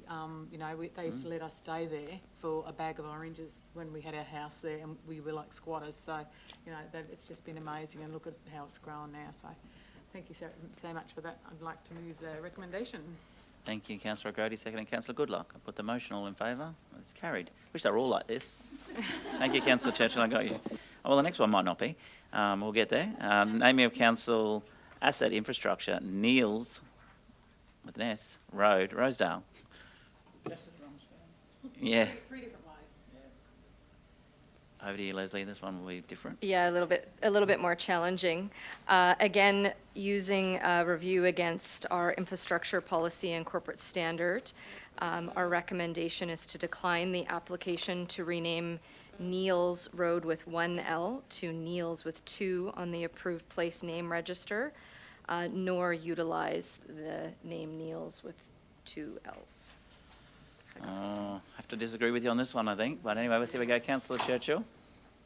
Happy to move that the application be approved. The reason being is to retain history and the correct name of the pioneering settlers.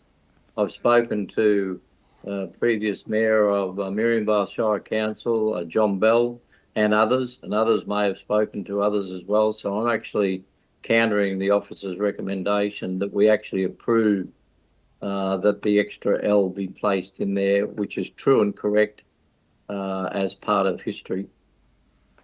I agree. Can I get a second for that, please? Second, Councillor Hanson. Councillor O'Grady, comment, question? Yeah, so I just want to ask a question. So, is it Neils with an S? Is it Neil without an S? The correct family name is Neil. That's right. So it should be Neil, But- I believe. But Yeah, I agree. So it should be Neil, not Neils.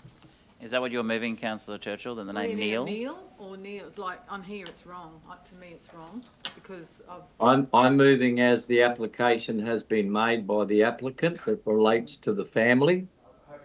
Yeah. It's there in front of us on the agenda, and I'm actually moving that we approve the application that they have made, which is consistent with the advice that I've received back. Very cool. That would be almost then Neils with an apostrophe, but that's okay. Exactly. I don't want to get too grammar on you This here. is, again, a reminder, this is not the first. This is probably now the fifth one in the last couple of years, Mr. Mayor, and I know you're aware of perhaps another one as well that's coming forward. So it seems to be that we're tidying up history at this stage. I get that's what the application says, but technically I think the road should be Neil Road. But anyway, I'm not going to disagree with the family. Doesn't the application have Neil Road without the S? No, it includes the S in their application. We just don't use apostrophes and that within the road naming as per the corporate standard. In the applicant's letter, that is, they've submitted as part of their submission, they refer to it as Neil Road with no S.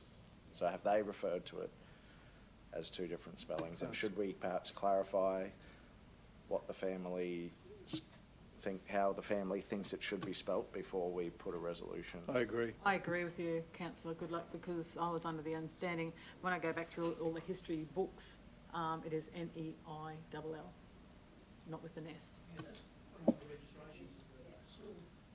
Yes, the school registrations, yeah. Yes, and one of the descendants has said exactly that too, who works for council, Warren, that it is N-E-I-L-L. And I went on to ancestry.com. I'd like to clarify with the applicants though. I went on to ancestry.com as well, just to double check, and yes, it's N-E-I-L-L, not with an S. Yeah, they're all the descendants of Bertie Robert and Ellen and Louise Neal. Yeah, correct. The application includes an apostrophe S, Yeah, the we don't name do as that. Neil, but the application apostrophe S. Yeah, we don't use apostrophes, so can't go. I get what they're saying.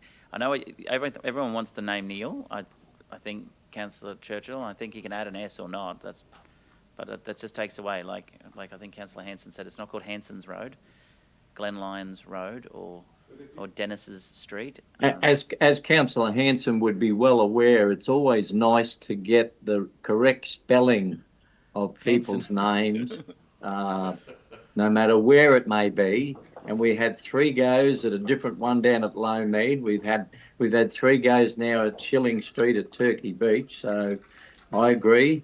Let's get it right. Let's get it exactly right. I'm just simply saying, let's not throw the baby out with the bathwater here at this stage, because the family is requesting it. Whether it's got an S or it doesn't have an S, let's just get the other L that needs to be put back in there. They sell them at Bunnings. I thought you said, Councillor Churchill, L's.